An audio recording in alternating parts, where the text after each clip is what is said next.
देखो स्टार्ट करते हैं, मटेरियल चैप्टर से स्टार्ट करना है ना आज। लिखो भाई, स्टार्ट करो मटेरियल से, मटेरियल कॉस्ट। ठीक है, पहला चैप्टर स्टार्ट करते हैं, मटेरियल कॉस्ट। जो भी बेसिक है सारे वो मैं आपको इसके साथ साथ ही बताता चलूंगा। ठीक है, सारे कॉन्सेप्ट और कॉन्सेप्ट के साथ साथ क्वेश्चन। पहली क्लास कितने बच्चों की है आज? जिनकी पहली क्लास है, पहले वाला देखा हुआ लेक्चर, वो देख लिया था ना, उसमें तो कोई प्रॉब्लम नहीं है ना। ठीक है, आओ मटेरियल कॉस्ट। ठीक है, मटेरियल कॉस्ट में लिखना सबसे पहला कॉन्सेप्ट, कॉन्सेप्ट नंबर 1 स्टार्ट करते हैं। ठीक है, एकदम स्टार्टिंग से लेकर के चल रहा हूँ, जीरो से। देखो इसका नाम है एबीसी एनालिसिस। ठीक है, टॉपिक लिखो एबीसी एनालिसिस। क्या है? सेम जो भी आपके यहाँ कॉन्सेप्ट होंगे ना, ये क्वेश्चन बैंक आपको मिला हुआ है, ये वाला क्वेश्चन बैंक है ना। ठीक है, तो इसमें ये क्वेश्चंस करेंगे हम, फिर इसके बाद जो भी क्वेश्चंस है एक एक कॉन्सेप्ट के बाद। ठीक है, एबीसी एनालिसिस। अब इसके अंदर लिखना एबीसी एनालिसिस में हमें क्या क्या पढ़ना है। लिखो आपकी टोटल मिलाकर के 3 कैटेगरी आती है मटेरियल में। पहला कैटेगरी ए, एक है कैटेगरी बी, एक है कैटेगरी बी और एक है आपकी कैटेगरी सी। ठीक है, यहां पर लिखना इनका मतलब क्या है। एक तो इनका मतलब होता है वैल्यू के बेसिस पर, कि दुकान पे जो सामान रखा हुआ है वो कितनी वैल्यू का सामान रखा हुआ है। ठीक है, यहाँ लिखना 70%, 70%, 20% और 10%। ठीक है, थोड़ी देर में भी आपको समझ आ जाएगा मैं क्या करवा रहा हूँ। ठीक है, इसके बाद लिखना आगे परसेंटेज ऑफ क्वांटिटी। तो क्वांटिटी में रिवर्स चलते हैं। रिवर्स मतलब यहाँ पे होगा 10%, यहाँ होगा 20% और यहाँ होगा आपका 70%। ठीक है, और लास्ट में एक चीज और लिखोगे, कंट्रोल। एक चीज और आएगी, कंट्रोल। ठीक है, कंट्रोल कैसे करना है? कैटेगरी ए को हाई लेवल ऑफ कंट्रोल है, इसमें कंट्रोल बहुत ज्यादा रहेगा। ये मीडियम कंट्रोल है, थोड़ा बहुत कंट्रोल इसमें रखना पड़ेगा, और यहाँ तो बिल्कुल ही लो लेवल ऑफ कंट्रोल चल जाएगा। ठीक है, लो जी, आप एक बार लिखो, फिर इसके ऊपर डिस्कशन करते हैं, फिर इसके ऊपर क्वेश्चन स्टार्ट करेंगे।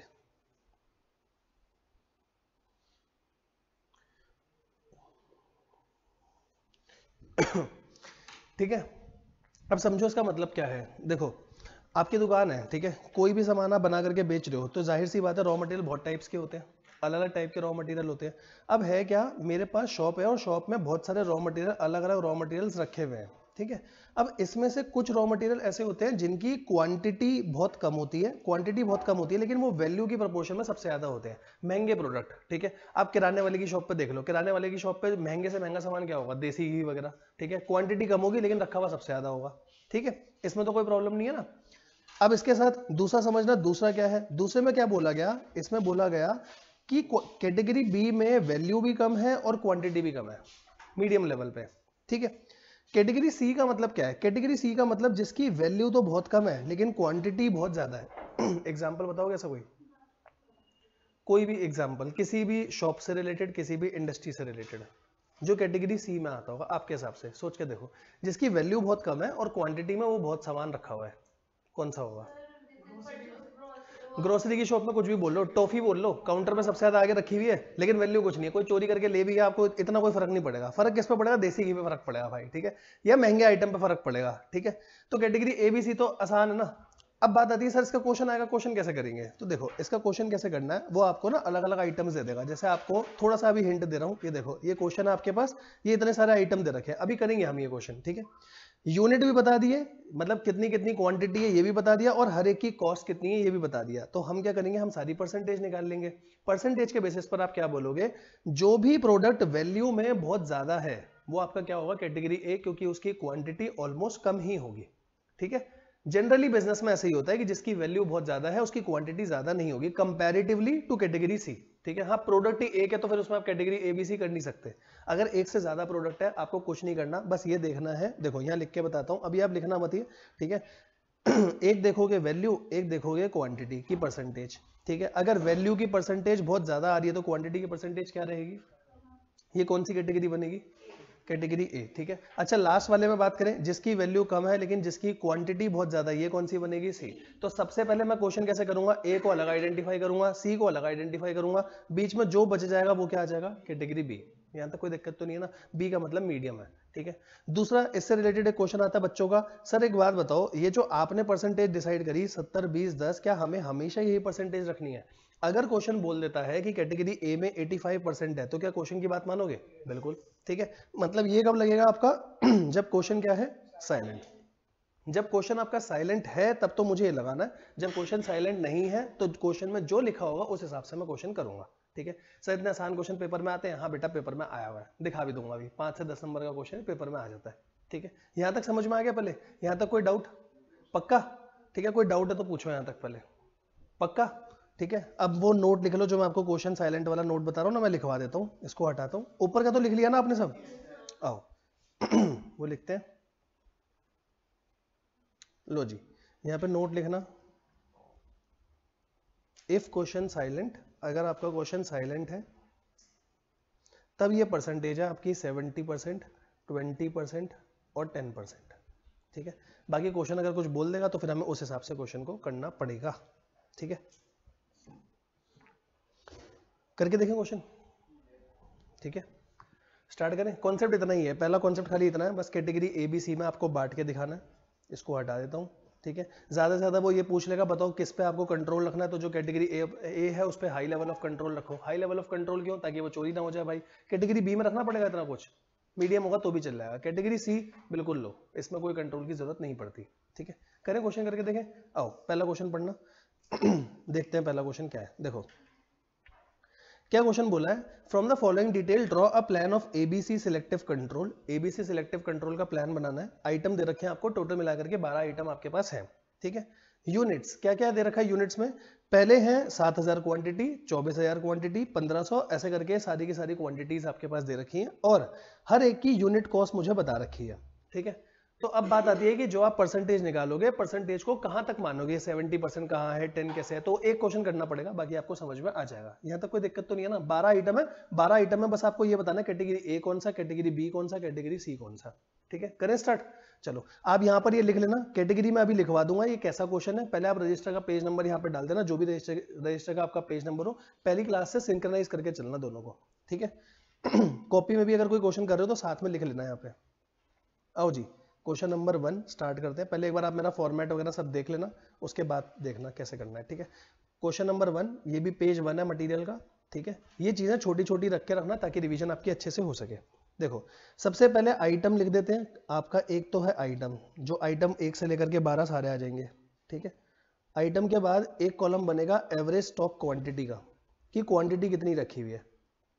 ठीक है, और मैं यहाँ एवरेज क्यों लिख रहा हूँ आपको बाद में बताऊंगा। अभी तो मेरे पास एक ही क्वांटिटी है, आगे जाके हो सकता है मिनिमम मैक्सिमम अलग अलग आए तो मैं एवरेज निकालूंगा। ठीक है, सर एवरेज क्यों निकाल रहे हो? हम ये देखते हैं गोदाम में लगभग सामान कितना रखा हुआ है, तो एक सामान तो नहीं होगा, कभी कोई आएगा कभी कोई सामान जाएगा। ठीक है, इसलिए एवरेज निकालते हैं। यहाँ तक कोई प्रॉब्लम तो नहीं? Average stock quantity. इसके बाद लिखना परसेंटेज इन क्वांटिटी, क्वांटिटी की टर्म्स में कितनी कितनी परसेंटेज। ठीक है, फिर आपको सबकी यूनिट कॉस्ट भी दे रखी है, तो सबकी यूनिट कॉस्ट भी आ जाएगी, जितनी जितनी यूनिट कॉस्ट है। यूनिट कॉस्ट के बेसिस पर टोटल कॉस्ट आ जाएगी, जो भी टोटल कॉस्ट है सबकी। ठीक है, और जैसे आपकी टोटल कॉस्ट आ जाएगी इसके बाद आप क्या करोगे, जब आपकी टोटल कॉस्ट आ गई अब मैं निकाल लूंगा परसेंटेज इन वैल्यू, वैल्यू में क्या परसेंटेज है, और लास्ट में एक कॉलम बना दूंगा किसका? कैटेगरी का। लो जी, सर फॉर्मेट बिल्कुल सेम ऐसे ही रखना है, जरूरी नहीं है, आप फॉर्मेट चेंज करना चाहते हो कर सकते हो। पहला क्वेश्चन है इसलिए मैं डिटेल में सारी चीजें बता रहा हूँ कि क्या क्या हमें रखना है। ठीक है, लो भाई बनाओ, फॉर्मेट बनाओ साथ साथ, लिख लो एक बार सब करेंगे फिर क्वेश्चन को।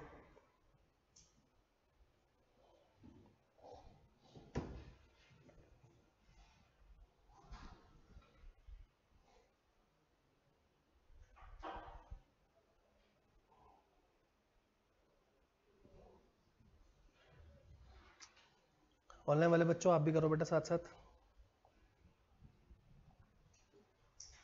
चलेंगे।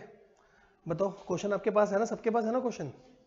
ठीक है, बताओ सबसे पहले टोटल आइटम जितने हैं ना, आइटम्स लिख देते हैं, 12 है ना टोटल, तो टोटल आपके पास 12 आइटम है।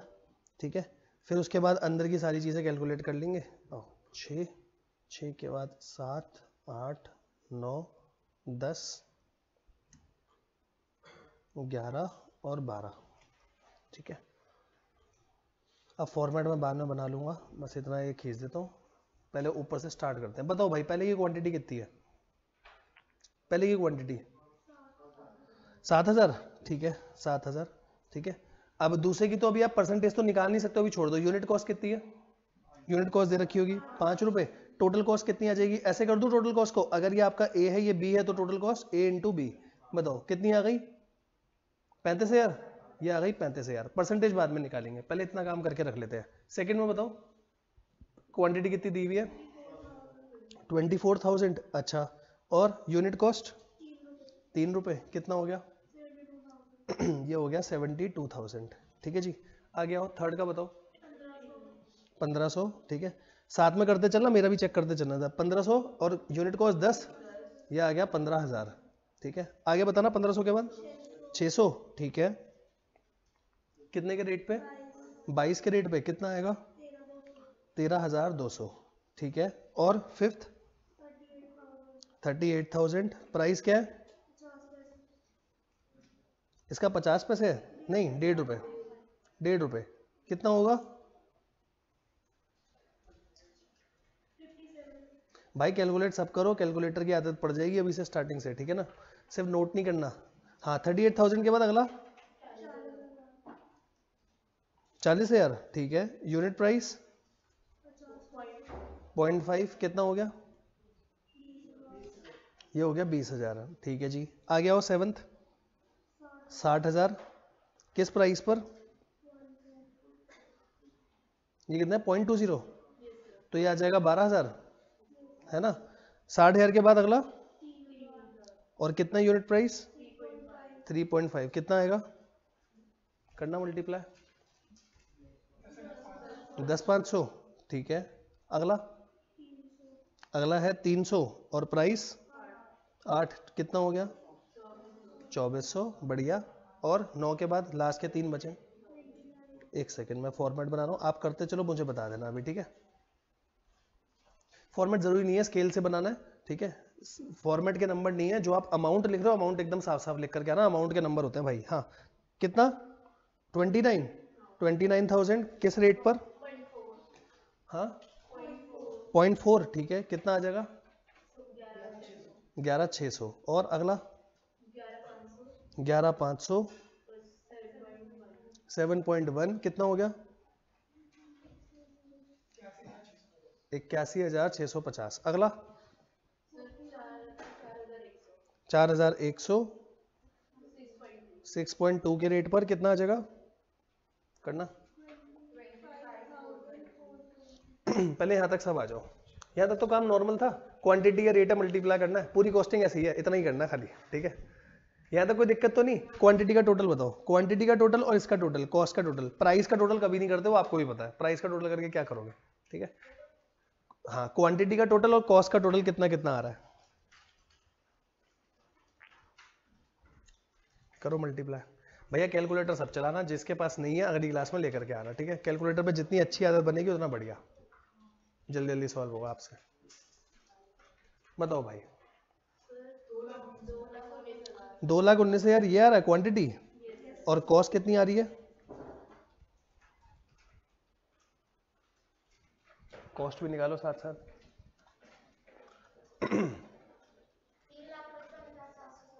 3,55,770। एक बार सारे चेक कर लो, सही है ना यहाँ तक, चलें फिर आगे। यहाँ तक सही है सब कुछ, मेरे हिसाब से तो यही आना चाहिए। एक बार आप लोग भी चेक कर लो, कॉस्ट का टोटल सबका मैच कर रहा है ना, हाँ ठीक है।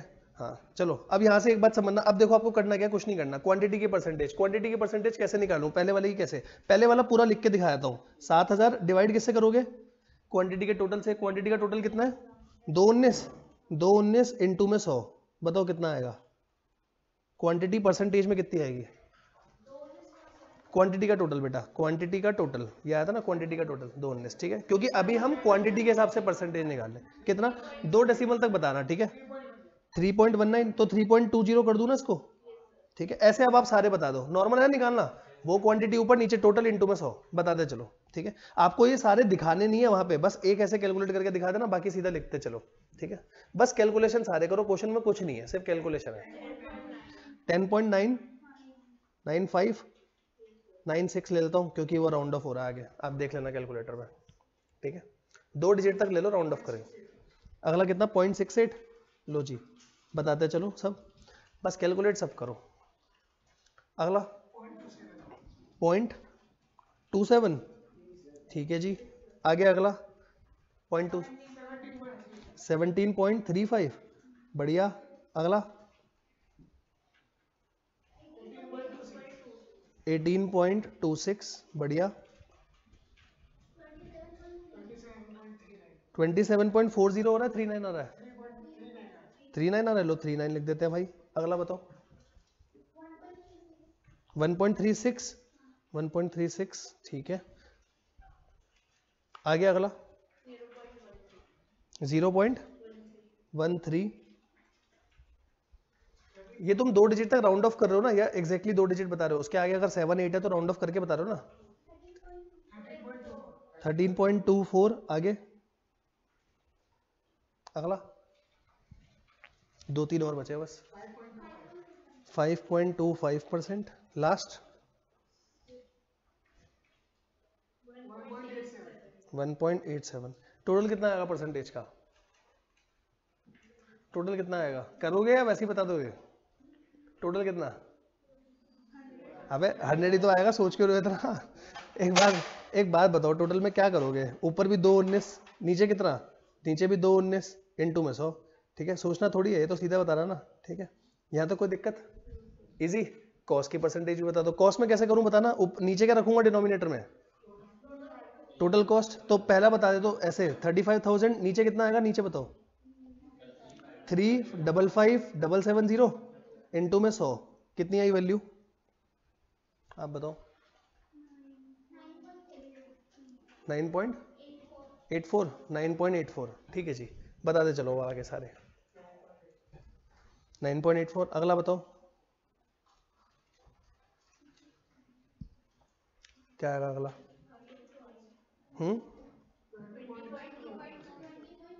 20.2। आगे 4, चलो 3 लो 4 लो, कोई फर्क नहीं पड़ेगा, ठीक है। इतना कोई फर्क नहीं आता, 8 डेसिमल था। 4.22। आगे अगला बताओ।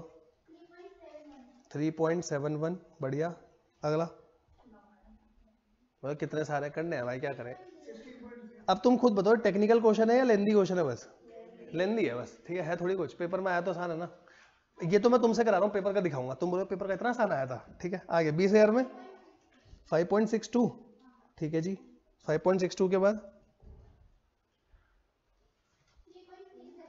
3.37%, बढ़िया। 2.95, ठीक है। 0.67%, बढ़िया। आगे आओ। 3.26%,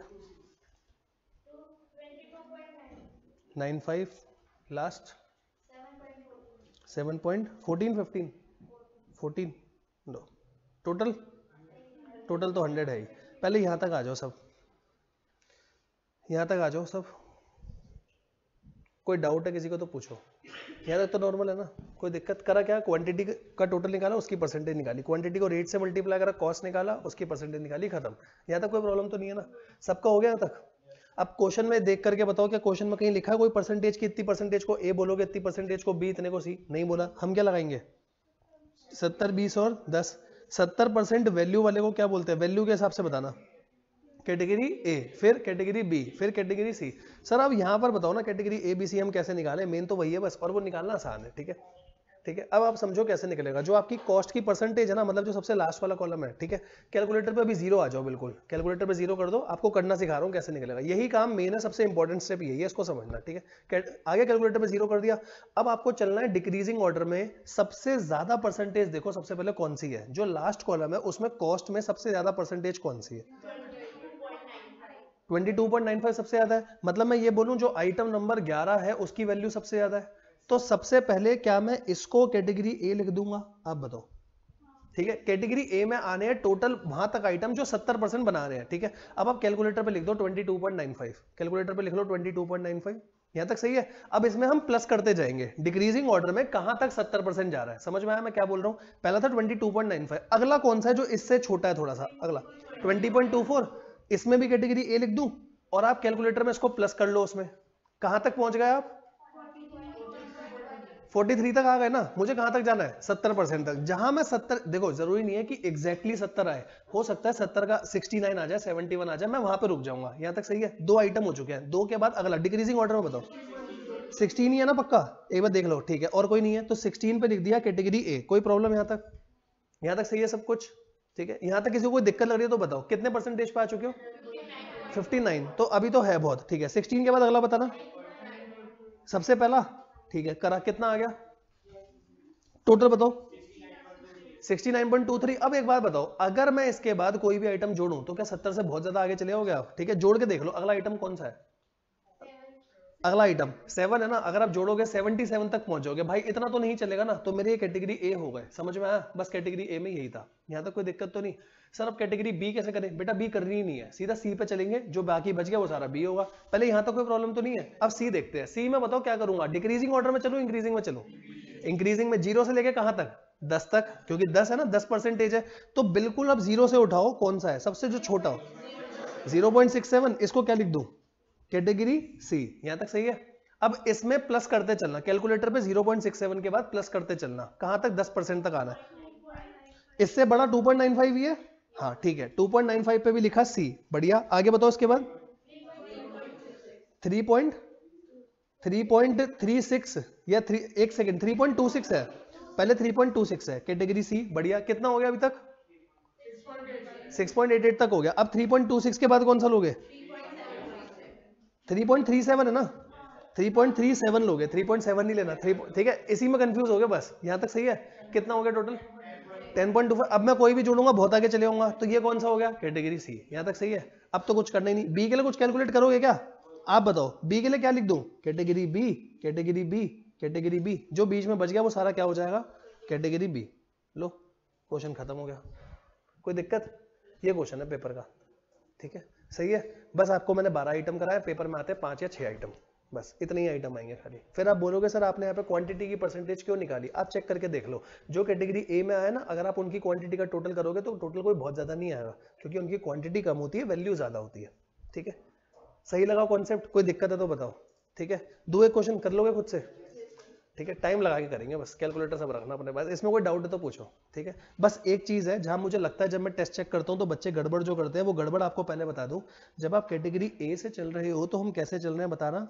डिक्रीजिंग ऑर्डर में। डिक्रीजिंग ऑर्डर का मतलब बड़े से छोटे पे आप आ रहे हो, और जैसे 70% के आसपास आप पहुंचे आप रुक जाते हो। ये आप देखते हो वैल्यू के बेसिस पे। यहां तक कोई दिक्कत तो नहीं है ना? ये हम वैल्यू के बेसिस पे चलेंगे। सर मान लो पेपर में वैल्यू के लिए आई नहीं डिटेल, सिर्फ क्वांटिटी है, अब तो सर चलना ही क्वांटिटी के बेसिस पे चढ़ेगा। तो फिर उसमें कैटेगरी ए को हम क्या मानेंगे? सिर्फ 10% वाला। एक तो 10% होगा खाली, और उसमें देखूंगा 0 से लेके जैसे भी चल रहा है, डिक्रीजिंग ऑर्डर में चलेंगे। फिर यहां तक सही है? यहां तक तो कोई प्रॉब्लम नहीं। अच्छा, ए के बाद क्या देखूंगा? सी। सी कैसे देखोगे? सी देखेंगे इंक्रीजिंग ऑर्डर में। ठीक है, कितना परसेंट? 10%। इसको कैसे लेके चलेंगे? नीचे से ऊपर की तरफ, जैसे 10 के आसपास हुआ, ठीक है, और रिमेनिंग जो बच गया उसे क्या बोलूंगा? बी। खत्म। यहां तो कोई प्रॉब्लम तो नहीं है ना? पक्का? कोई डाउट है तो पूछो। ठीक है, अब अपने हिसाब से आप बताओ इस क्वेश्चन की मैं क्या कैटेगरी लिखूं? आपके हिसाब से आपको जो लग रही है कैटेगरी, वो कैटेगरी लिख दो। ठीक है, आपको लग रहा है बहुत ज्यादा टफ है, उस हिसाब से क्वेश्चन है। आपको लग रहा है सर पहला क्वेश्चन है, रिवाइज करना पड़ेगा, अपने हिसाब से कैटेगरी डालो। आप खुद अपने हिसाब से डालोगे, हो सकता है किसी बच्चे के लिए आसान हो, किसी बच्चे के लिए टफ हो क्वेश्चन। ठीक है, अपने हिसाब से लिख करके चलना। यहां तक सही है? चल सकते हैं आगे? कोई ऐसा लग रहा है स्पेसिफिक पॉइंट है, अपनी कॉपी में लिख लेना, यार ये पॉइंट है जिसका मुझे मेन ध्यान रखना है, इसके अलावा तो ठीक है, इसके अलावा कोई प्रॉब्लम नहीं है। ठीक है, अब मैं आपको सबसे पहले इसी से रिलेटेड एक क्वेश्चन दे रहा हूं, जो पेपर का क्वेश्चन है, सीधा पहले आपको वही दिखाता हूं। वो बाद में क्वेश्चन था इसलिए मैंने नीचे डाल दिया था, दिखाता हूं एक मिनट। ये रहा क्वेश्चन नंबर 59 पे आओगे आप लोग। क्वेश्चन नंबर 59 पे, ठीक है, ये है आपका पेज नंबर, बताता हूं, पेज नंबर है 20। ठीक है, पेपर का क्वेश्चन है, एक बार मैं पढ़ा रहा हूं, करना आप लोगों को है, पहले आप लोग करोगे फिर चेक कर लेंगे। सही है यहां तक? देखो क्वेश्चन देखना एक बार क्या है। MM Limited has provided the following information about the item in its inventory। Item दे रखे हैं, ये आइटम के नाम दे रखे हैं। टोटल कितना आइटम है? 6 आइटम है। 6 आइटम है, 6 आइटम का क्वेश्चन करना है। 6 आइटम की क्वांटिटी दे रखी है आपको, 6 आइटम का रेट दे रखा है। यहां तक तो कोई दिक्कत नहीं है ना? लेकिन नीचे एक बार क्वेश्चन पढ़ लो क्या बोला है। देखो एक बार ये पूरा क्वेश्चन देखते हैं। MM Limited has adopted the policy of classifying the item constituting 15% or above of total inventory cost as A category। सही है? 15% या उससे ज्यादा के ऊपर आ रहे हो आप वैल्यू पे तो कितना आएगा, कैटेगरी ए। देखो अगर क्वेश्चन साइलेंट है तो मुझे वो काम करना है 70-20-10 वाला, वरना क्वेश्चन जैसा बोलेगा आपको वैसा काम करना पड़ेगा, ठीक है, वो काम करना पड़ेगा, ठीक है, क्वेश्चन को इज्जत देनी पड़ेगी, ठीक है। आओ आगे क्या बोला, आइटम कॉन्स्टिट्यूटिंग 6% और less of total inventory cost, उसे क्या मानना है, सी। मतलब मैं क्या करूंगा, पहले ए निकालूंगा, फिर क्या निकालूंगा, सी, और बाकी बीच में जो बच गया क्या होगा, बी हो जाएगा, ठीक है। अब पढ़ो क्या लिखा है क्वेश्चन की, क्या पार्ट है, पहला rank the item on the basis of percentage of total inventory cost, total inventory cost के बेसिस पे बता दो कैटेगरी एबीसी कौन सा है, यहाँ तक कोई दिक्कत तो नहीं, ठीक है सर। अगला, classify the item into ABC category as per ABC analysis of inventory control adopted by MM limited, कर सकते हो क्वेश्चन, ठीक है। रैंक का मतलब क्या है, जैसे दूसरे वाले में तो आप बता दोगे एबीसी कैटेगरी, रैंक का मतलब क्या है, क्या रैंक करोगे, सोच के बताओ आपके हिसाब से, अगर मैं आपके सामने रखूं तो इसमें रैंक क्या करोगे। रैंक का मतलब आपको रैंक देनी है 1 2 3 4 5 6, ये रैंक देनी है, और पहली रैंक किसकी होगी, जो सबसे ज्यादा इंपॉर्टेंट होगा, जिसकी वैल्यू सबसे ज्यादा आ रही होगी, यहां तक सही है, ठीक है। और जो रैंक आ जाएगी, रैंक के बेसिस पे आप कैटेगरी दोगे। देखो जो चीज हमने पढ़ी कैटेगरी के बेसिस पे एग्जैक्टली सेम क्वेश्चन तो नहीं आएगा, लेकिन हाँ उससे मिलता जुलता ही क्वेश्चन है पूरा। ट्राई करके देखोगे खुद से, कर लोगे, ट्राई करो, 5 मिनट 6 मिनट है आपके पास, इसमें तो ज्यादा आइटम भी नहीं है, एक बार ट्राई करके देखो, क्या पता मैच हो जाए आपका एक ही बार में। आपको लग रहा है रफ में, फेयर में, जैसे सही लग रहा है वैसे करके देखना, कोई प्रॉब्लम नहीं है, मैं भी कराऊंगा पूरा क्वेश्चन।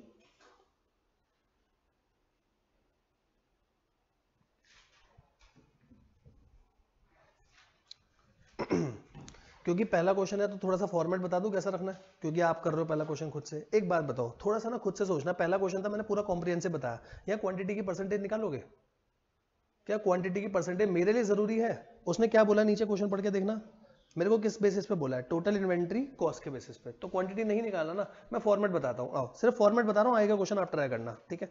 आपके हिसाब से क्या होना चाहिए, क्योंकि देखो खुद से जज कर पाओगे ना अगर फॉर्मेट को, तो सबसे बढ़िया है। क्वेश्चन नंबर कौन सा है, 59, क्वेश्चन नंबर 59 है ना। आओ क्वेश्चन नंबर 59, बताओ क्या क्या फॉर्मेट बनाऊं आपके हिसाब से, पहला क्या, आइटम, बढ़िया, अगला सोचो, क्वांटिटी, एक तो क्वांटिटी आ जाएगा जो दे रखा है, क्वांटिटी एक, कॉस्ट पर यूनिट, इसके बाद क्या रख दूं, टोटल कॉस्ट। पहले बताओ टोटल कॉस्ट है, किसी को कोई दिक्कत है, टोटल कॉस्ट के बाद क्या आएगा, आपसे पूछ रहा हूं क्या आएगा टोटल कॉस्ट के बाद, खुद सोचो सर, परसेंटेज, टोटल कॉस्ट के बेसिस पे परसेंटेज। इसके बाद क्वेश्चन ने दो रिक्वायरमेंट बोली, क्या क्या बोला बताओ, एक रैंक और एक कैटेगरी, आप बताओ कोई दिक्कत है, जैसा क्वेश्चन आएगा वैसा फॉर्मेट बना दो, ठीक है। अगर क्वेश्चन बोलता क्वांटिटी के बेसिस पे बनाना है, मैं वो भी दिखा देता भाई, कोई प्रॉब्लम तो नहीं है ना, ठीक है। किसी को कोई दिक्कत कि आपने ये क्यों बनाया, देखो आइटम के बाद क्वांटिटी और कॉस्ट पर यूनिट, ये तो क्वेश्चन में दे रखा है, टोटल कॉस्ट मुझे निकालनी पड़ेगी इन्हीं के बेसिस पर, ए इंटू बी लिख दूं, कोई दिक्कत तो नहीं। और जब टोटल कॉस्ट निकालोगे उसके बेसिस पे परसेंटेज, इसके बाद तो क्वेश्चन की ये दो रिक्वायरमेंट है, पहली और दूसरी, कि रैंक करो और कैटेगरी बनाओ, सही है। हाँ क्वांटिटी की परसेंटेज नहीं दिखाएंगे, पहला क्वेश्चन था इसलिए मैंने आपको सब कुछ बताया, बाकी पेपर में जो पूछे उतना ही करना है, क्योंकि आप एक्स्ट्रा करोगे ना आपका टाइम ज्यादा जाएगा, उससे अच्छा आप दूसरा क्वेश्चन कर पाओगे, ठीक है। कोई दिक्कत तो नहीं, करो सॉल्व। हाँ क्वेश्चन मैं दिखा रहा हूँ, ये लो क्वेश्चन, ये रहा, मैं आपको पूरा क्वेश्चन दिखाता हूँ, आपको ऊपर का ही क्वेश्चन चाहिए ना इतना, ये लो थोड़ा सा जूम आउट कर देते हैं, ये लो, ठीक है। मेन तो नीचे का भी आ गया, कितनी परसेंटेज है क्या है, अब आप ट्राई करके देखो, नीचे की लाइन जरूर पढ़ना जो ये हाईलाइट कर रहा हूँ, इसी लाइन के बेसिस पे आपका क्वेश्चन सॉल्व होगा पूरा। बाकी इजी क्वेश्चन है, टेक योर टाइम, जल्दी से करना बस।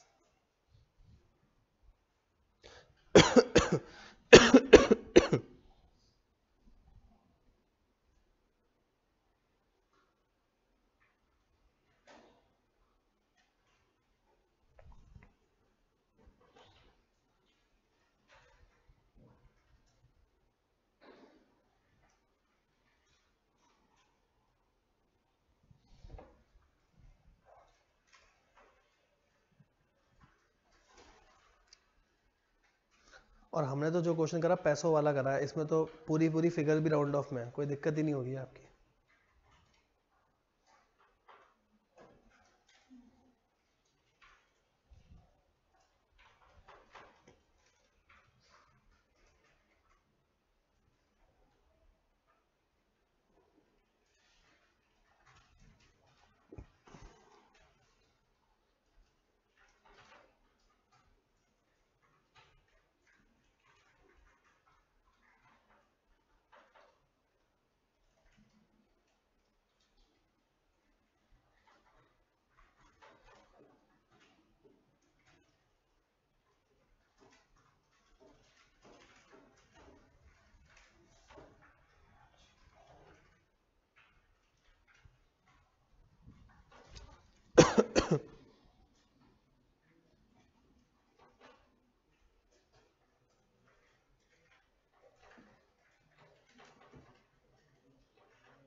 ऑनलाइन वाले बच्चों आप भी करो बेटा, महक आंसर बताना बेटा।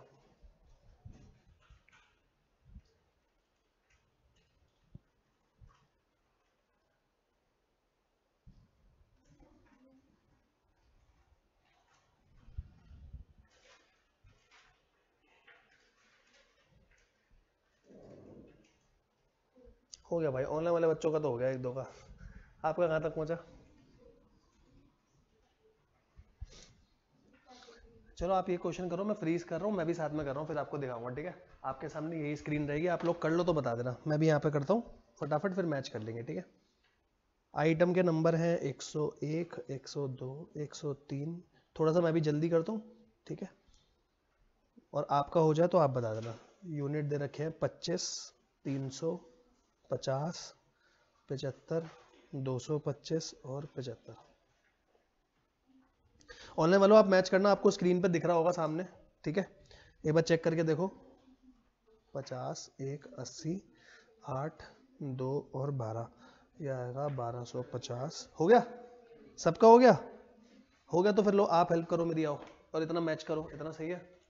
टोटल 750 आ रहा है क्वांटिटी का, ठीक है? ये कितना आएगा? 600 और 450 और 900 परसेंटेज। और ये बताओ पहले टोटल कॉस्ट कितनी?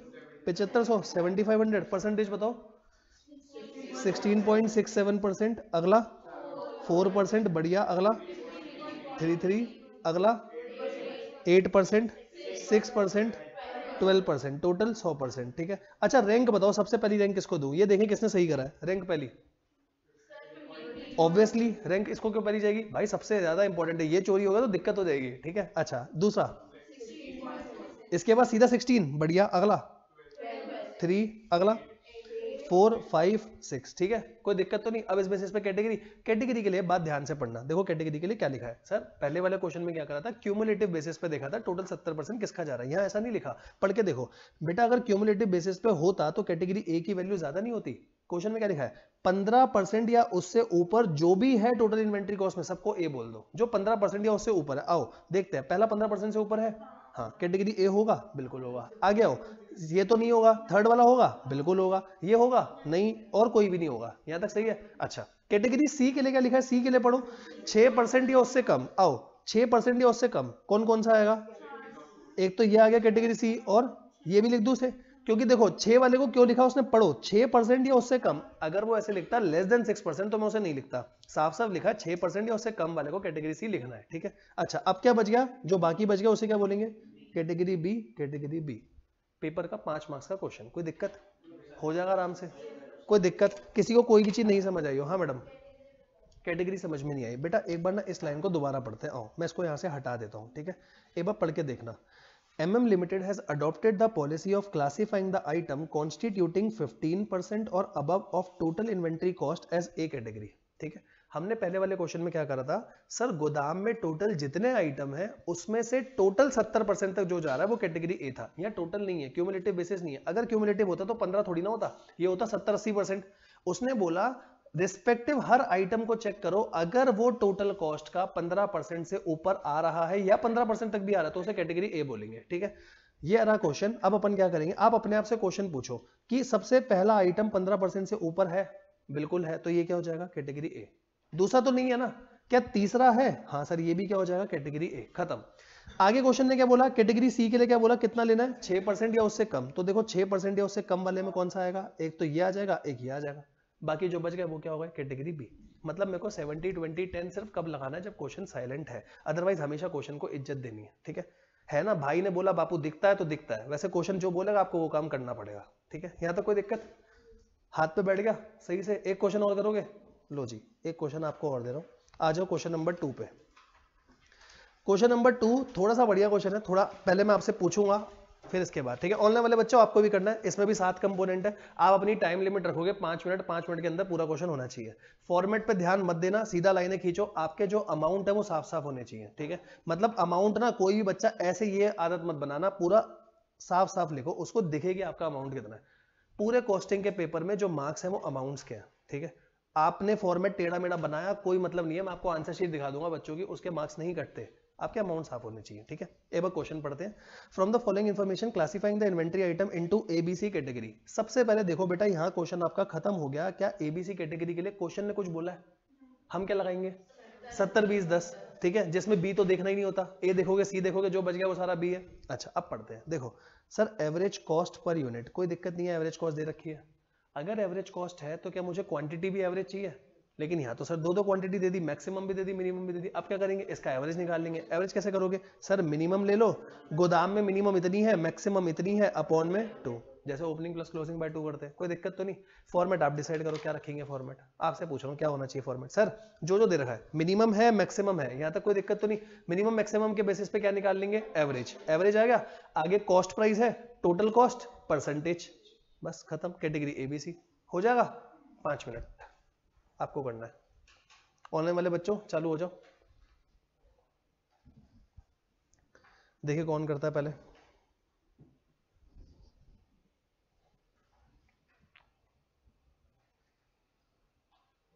भाई कोई डाउट है प्लीज पूछते हुए चलना।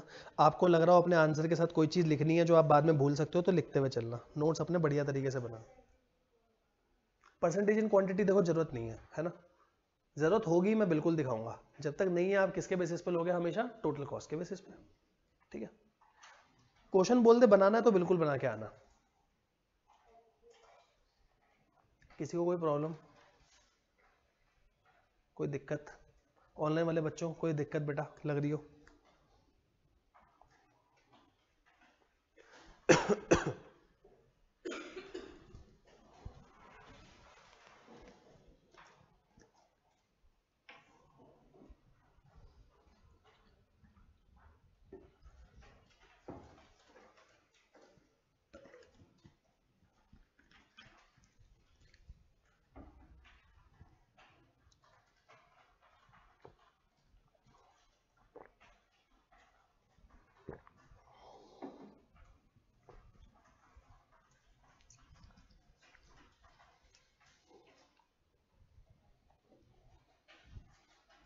आपके साथ साथ मैं भी करता हूँ, ठीक है।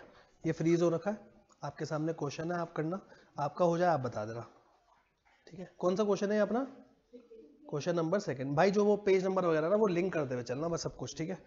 पेज नंबर, कैटेगरी, ये सब चीज़ें आपको अभी नहीं समझ में आएगी। जब रिवीजन होगी ना, रिवीजन के टाइम पे आपको लगेगा यार ये चीज़ बहुत ज़रूरी है।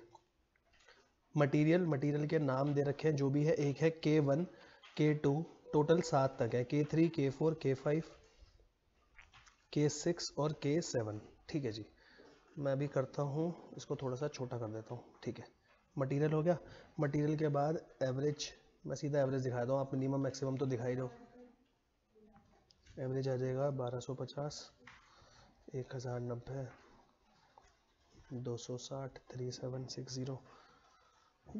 यह एक काम करता हूँ, ऐसे दिखाता हूँ।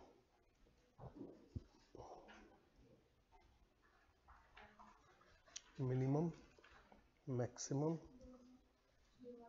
एवरेज, ठीक है। बस कैलकुलेशन सही से करना, कोई गड़बड़ ना हो। एक अमाउंट 1090, अगला 260, 3760, 180, 2620 और 840। ये एवरेज आ गया। एवरेज के बाद प्राइस दे रखा है 12, अगला 90.10, 150, 550, 2.50 और 16, ठीक है। वैल्यू आ जाएगी 15,000, अगला 98,210, 39,000। कहाँ तक हो गया भाई? बढ़िया, करो करो। 9,000। वैल्यू का टोटल कितना आ रहा है आपका? हाँ, वैल्यू का टोटल, इन्वेंट्री की वैल्यू का टोटल 2 लाख आ रहा है। 2 लाख, बढ़िया। चलो, जिसका 2 लाख नहीं आ रहा भाई चेक कर लेना अपना आंसर, ठीक है। बाकी सब ठीक है। परसेंटेज में आएगा 7.5%, पहला 49.11, 19.5, 9.4, 4.5, 3.28 और 6 हो गया। बस मेरा भी होने वाला है। बाकी बच्चों का भी हो जाएगा जब तक, बस मैं कैटेगरी लिख दूं। ऑनलाइन वाले बच्चों, रोहन सही आ रहा है बेटा, 2 लाख, आगे बढ़ो, बताओ टोटल।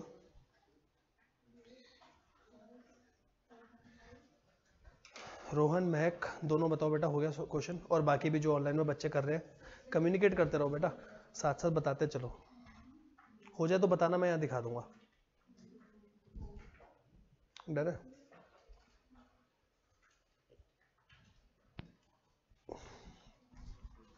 दिखाऊं? लो जी, क्वेश्चन तो आपके सामने है ही। मैंने मिनिमम मैक्सिमम क्वांटिटी खाली लिखी नहीं है, आप लिखोगे ऑब्वियसली। और एवरेज कैसे आएगा, एवरेज भी बताया था। एवरेज आपका किस बेसिस पे आएगा? मिनिमम प्लस मैक्सिमम बाय 2, ठीक है। बाकी आप मैच करके देख लो पूरा क्वेश्चन।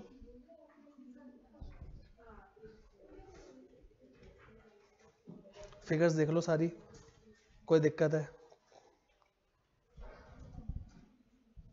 सही है।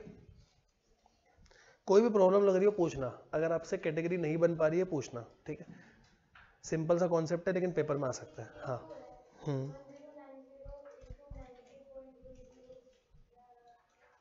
अलग आ रहा है? कितना अलग आ रहा है?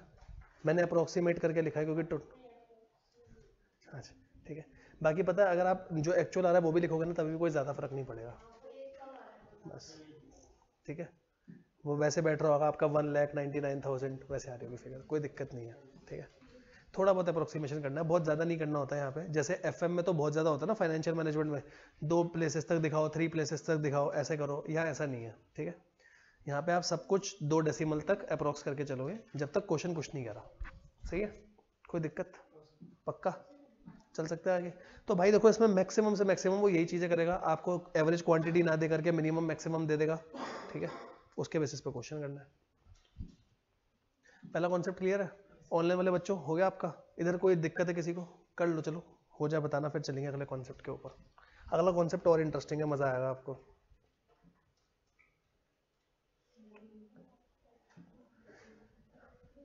पहले कॉलेज वॉलेज में कहीं पढ़ी है कॉस्ट? चलो, जो ये पढ़ी होगी तो अगला कॉन्सेप्ट आपको थोड़ा बहुत पता होगा। कॉलेज में या कहीं, कॉलेज में यार पता नहीं, कभी सेकंड ईयर में भी देते हैं, कभी थर्ड सेमेस्टर में भी देते हैं, मतलब सेकंड ईयर में आ जाती है, सेकंड या थर्ड सेमेस्टर। अच्छा अच्छा, इकोनॉमिक ऑर्डर क्वांटिटी पता हो? सुना हो कभी वर्ड? नहीं सुना? चलो अच्छी बात, चलो अच्छी बात। सुना सुना नहीं है, सुना सुना है, ठीक है। चले करे कॉन्सेप्ट 2? कोई कर रहा है नोट? हो गया सबका? पीछे वाले भाइयों हो गया? आओ जी, कॉन्सेप्ट नंबर 2, ठीक है। लिखना अगला कॉन्सेप्ट, मजेदार कॉन्सेप्ट, और लिखना इसके ऊपर, वेरी वेरी इंपॉर्टेंट। आज तक मटेरियल चैप्टर का ऐसा कोई अटेम्प्ट नहीं गया पीछे जिसमें से इस कॉन्सेप्ट से क्वेश्चन ना आया। कुछ ना कुछ जरूर आएगा, बड़ा क्वेश्चन आएगा, एमसीक्यू आएगा, कुछ ना कुछ पक्का आएगा। कॉन्सेप्ट का नाम है भाई इकोनॉमिक ऑर्डर क्वांटिटी, ठीक है। Economic order quantity. मैं आपके साथ 2 कॉन्सेप्ट डील करूंगा। अगर आज टाइम बचा तो उसके ऊपर क्वेश्चन भी करके देखेंगे, टाइम नहीं बचा तो कॉन्सेप्ट अच्छे से करेंगे अपना, कि कॉन्सेप्ट ऐसा हो जाए पेपर में जो मर्जी आए हम कर पाएंगे, ठीक है। इकोनॉमिक ऑर्डर क्वांटिटी, जिसको प्यार से ईओक्यू बुलाया जाता है, आपके सामने क्वेश्चन में बोला जा सकता है ईओक्यू निकालो। ईओक्यू का मतलब इकोनॉमिक ऑर्डर क्वांटिटी, ठीक है। पहले आपको ना मतलब समझाता हूँ, प्रॉब्लम समझाता हूँ, क्या प्रॉब्लम थी और क्यों ये कॉन्सेप्ट बना, ठीक है। सुनते हुए चलना, आपको लगे कुछ अपने लिए कुछ नोट करना, मेरे को जो नोट कराना है मैं बाद में आराम से करा दूंगा, ठीक है। देखो, ये मेरा गोदाम है, वेयर हाउस है। वेयर हाउस में मेरे को रॉ मटेरियल चाहिए, मान के चलते हैं अभी एक ही रॉ मटेरियल चाहिए, मैं कोई भी चीज बना रहा हूँ, ठीक है। मान लो चावल मेरे लिए रॉ मटेरियल है, तो मैं ला करके मैंने रखा, इतनी क्वांटिटी मैंने ला करके रख दी, ठीक है। अब जितनी क्वांटिटी मुझे बाहर सप्लायर से मंगानी है, तो सप्लायर से मंगाते हुए मुझे डिसाइड करना पड़ेगा मैं एक ऑर्डर में बाहर से कितना मंगाऊं, ठीक है। आप इसको पकड़ना, क्या लिखा है? ऑर्डर क्वांटिटी, मतलब एक तरीके से सर बाहर से कितना मंगा रहे हो उसके ऊपर बात करी गई है, ठीक है। आपको एग्जांपल देता हूं, मैंने बोला भाई मुझे पूरे साल में चाहिए 1 लाख किलो, ठीक है। आपको लगे नोट करना है, ठीक है, नहीं लगे कोई दिक्कत नहीं है, मैं आगे सारी चीजें आपको लिखवा दूंगा। 1 लाख किलो चाहिए, ये है पूरे साल का, पर एनम, पूरे साल का, सही है। मैंने ये सोचा कि एक काम करता हूं ना भाई, इसको 10 बारी में मंगाता हूं, 10 ऑर्डर में मंगाता हूं। तो आप मुझे बताओ, मेरे को एक बार में कितना सामान आएगा? एक बार में कितना सामान आया? 1000 किलो। 1000 किलो आएगा, 10,000 किलो आएगा? 1000 आएगा पक्का? ऊपर 1 लाख है, क्या बोल रहे हो? अब भाई तुम स्टंट मत मारो, कैलकुलेटर उठाओ, कैलकुलेटर से करना, ठीक है। कैलकुलेटर से तुम पेपर में 2+2 भी 4 करते हो ना, ठीक है, वैसे ही है, ठीक है। अच्छा आप समझना, मैं एक बार में 10,000 किलो मंगा रहा हूँ, तो सर एक बार की ऑर्डर की कॉस्ट कुछ आएगी। मैंने अपने दिमाग में सोचा, मैंने कहा यार 10 ऑर्डर करने पड़ेंगे साल में, मान लो अगर एक ऑर्डर की कॉस्ट, एक ऑर्डर की जो कॉस्ट है वो है 5,000 रुपए, तो 10 ऑर्डर के हिसाब से मेरी पूरे साल की 50,000 की तो ये कॉस्ट हो गई, सही है। और एक बार में सामान कितना आया गोदाम में, एक बार में सामान 10,000 आया, तो उसको संभालने की भी कॉस्ट होगी। सर संभालने की क्या कॉस्ट होती है? सबसे पहला, अगर आप ज्यादा सामान लेकर के आओगे तो हो सकता है एक वेयर हाउस से आपको दूसरा वेयर हाउस लेना पड़ेगा, ऐसा होता है। सीजन के टाइम पे बिजनेसमैन क्या करते हैं, एक साथ बल्क में बहुत सारा सामान मंगा लेते हैं, या तो अपने घर में रख लेंगे या आसपास दूसरा गोदाम ले लेंगे, क्योंकि उन्हें पता है कि अगर मैं ऊपर से कोई खर्चा कर रहा हूँ ना, बाद में रिकवर हो जाएगा, मेरा सीजन का टाइम है, मुझे चाहिए सामान। यहाँ तक तो सही है। तो अगर मेरे पास गोदाम में अभी के लिए 10,000 क्वांटिटी आ रही है, मान के चलो अभी 10,000 क्वांटिटी मेरे पास आ रही है, तो उसको संभालने का भी कुछ खर्चा होगा। मैंने आपको रैंडम फिगर बता दी कि 1 किलो को संभालने का खर्चा 2 रुपए मान लो, तो मैं बोलूं 20,000 का खर्चा ये आ रहा है हर बार का, ठीक है। अब समझना, मैंने ये सोचा यार एक काम करता हूं ना, मेरे को अगर अपनी ऑर्डर की कॉस्ट को कम करना है तो एक बार में सारा मंगा लेता हूं, ऑर्डर की कॉस्ट कम हो जाएगी, 5,000 रुपए लगेगी, है ना। लेकिन बात समझना, अगर आपने ऑर्डर की कॉस्ट को कम करा, मैं बोल सकता हूं जो वेयर हाउस या स्टोरेज कॉस्ट है या कैरिंग कॉस्ट है, कोई भी कॉस्ट है, ये बढ़ जाएगी। क्यों? एक बार में सामान ज्यादा आएगा, ठीक है। उल्टा ले लेते हैं, सर आपने काम करो, स्टोरेज या कैरिंग कॉस्ट को कम करो, करके देखना। अगर इसको कम करोगे तो आप बोल रहे हो कि एक बार में कम मंगाओ, ठीक है, मैं एक बार में सिर्फ 500 क्वांटिटी मंगाता हूँ, 100 क्वांटिटी मंगाता हूँ, तो क्या पूरे साल के ऑर्डर बढ़ जाएंगे? पूरे साल के ऑर्डर बढ़ेंगे तो ऑर्डरिंग कॉस्ट बढ़ जाएगी। मतलब आपको ये बात समझ आ रही है? बीइंग अ बिजनेसमैन मेरे पास दो कॉस्ट है, ऑर्डरिंग और कैरिंग। अगर मैं ऑर्डरिंग को कम करने जा रहा हूँ ये बढ़ जा रही है, इसको कम करने जा रहा हूँ ये बढ़ जा रही है, अब मुझे दोनों को कम करना है, ठीक है। क्योंकि आप तो चाह रहे हो भैया, आप कॉस्टिंग पढ़ रहे हो, मेरे को अपने खर्चे को कम करना है, हमने पहली क्लास में ये सीखा ही खर्चे कम कैसे करने हैं। तो मुझे इन दोनों को एकदम लोएस्ट लेवल पे लाना है ताकि मेरा कहीं पे कोई नुकसान ना हो। यहां तक समझ आया? ठीक है। फॉर्मूला डिराइव कैसे होगा वो सब बताऊंगा आपको, ठीक है। सीधा फॉर्मूला ये नहीं बोलूंगा रट लो, ठीक है, फॉर्मूला बताऊंगा कहां से क्या आया, पहले यहां तक समझ में आया, ठीक है। अब अगर इसी चीज को मैं आपके साथ ग्राफ में प्लॉट करूं, ग्राफ में देखते हैं कहां तक कैसे पहुंचेंगे, ठीक है। यहां से मैं आपको सब कुछ लिखवा रहा हूं जो मेन चीजें, ठीक है। एग्जाम्पल से समझते हैं इसको, आओ। यह एग्जाम्पल लिखना मेरे साथ साथ एक, और आप बताना कि आपको यहां तक क्लियर हुआ। एग्जाम्पल क्या लिखवा रहा हूं आपको, मैंने बोला आपको एनुअल, पूरे साल की जो रिक्वायरमेंट है, annual requirement of raw material, raw material की रिक्वायरमेंट जो भी हमने ऊपर एग्जांपल लिया वही ले लेते हैं। आपको है 1 लाख किलो, पूरे साल में चाहिए 1 लाख किलो, ठीक है। ऑर्डरिंग कॉस्ट, ओसी को हम हर जगह ऑर्डरिंग कॉस्ट बोलेंगे, आपको लिखना है भले पूरा लिख लेना, ठीक है। ऑर्डरिंग कॉस्ट एक ऑर्डर की, एक ऑर्डर की ऑर्डरिंग कॉस्ट आ रही है 5,000 रुपए, 5,000 रुपए पर ऑर्डर, सही है। वेयर हाउस की कॉस्ट को बोला जाता है स्टोरेज कॉस्ट या कैरिंग कॉस्ट, कैरिंग मतलब उसे संभालने का खर्चा, यहां तक सही है ना। तो मैं यहां लिख देता हूं storage cost, storage and carrying cost. Storage या कैरिंग कॉस्ट एक यूनिट की, मतलब आपको पर केजी दे रखी है, कितनी दे रखी है? पर केजी, और साथ में अभी नहीं लेता वो, चलो बाद में बताऊंगा, यहां लिख देता हूं 2 रुपए पर केजी, सही है। यहां तक कोई दिक्कत तो नहीं है? क्या यहां तक सारी डिटेल आपके सामने है? ठीक है सर। अब देखो हम क्या करेंगे, ठीक है। यहाँ पर अपन केसेस बनाते हैं, केसेस ध्यान से देखना मैं क्या बना रहा हूं। तो मैं यहाँ लिख देता हूं ऑर्डर क्वांटिटी, ऑर्डर क्वांटिटी, हर बार कितनी ऑर्डर क्वांटिटी लूं उससे मुझे पता चल जाएगा मुझे पूरे साल में नंबर ऑफ ऑर्डर्स कितने करने, number of orders in year, पूरे साल में कितने ऑर्डर की जरूरत पड़ेगी और ऑर्डरिंग कॉस्ट मेरी कितनी आएगी, सही है। यहाँ तक सही है। ऑर्डरिंग कॉस्ट के साथ साथ अगर आपके पास ऑर्डर क्वांटिटी है, मैं यहाँ लिख देता हूं कैरिंग कॉस्ट कितनी आएगी, कैरिंग कॉस्ट कितनी दे रखी है, और कैरिंग कॉस्ट ये पर केजी लिख देते हैं जो दे रखी थी, और यहां आ जाएगा टोटल कैरिंग कॉस्ट, ठीक है। टोटल कैरिंग कॉस्ट कितनी है, पहले इस आइटम्स को भरते हैं। बताओ ऑर्डर क्वांटिटी आपके हिसाब से क्या क्या लूं? अगर पूरे साल में 1 लाख मंगाना है तो कैसे कैसे सोच रहे हो, कैसे कैसे मंगाओगे? ठीक है, तो एक बात करते हैं, देखो अगर 1 लाख मंगाना है, ऐसा भी हो सकता है सर आप 1 लाख पूरा एक साथ मंगा लो, हो सकता है ना, ठीक है। अगर आपको पूरा एक साथ नहीं मंगाना तो 1 लाख को कुछ ऐसा करते हैं जो एग्जैक्टली डिवाइड हो जाए। मैं लेता हूं सर, एक काम करो ना, एक बार में 50,000 किलो मंगा लो। अगर एक बार में 50,000 किलो तो ऑर्डर कितने हो जाएंगे साल में? 2 ऑर्डर। यहां तक समझ आ रहा ना? अच्छा सर ऐसा करो ना, एक साल में 20,000 किलो एक बार में मंगा लो, तो टोटल 5 ऑर्डर देने पड़ेंगे। 20 के बाद एक और ले लेते हैं 10,000 किलो। मेरे को तो बस केसेस बनाने ताकि आपको समझ में आ जाए कि उस कॉस्ट का नेचर क्या है। यहां तक सही है सब कुछ? ठीक है, अब आगे की सारी डिटेल आप बताओगे मुझे, ठीक है। अच्छा सर नंबर ऑफ ऑर्डर, पूरे साल में कितने ऑर्डर दूं बताओ।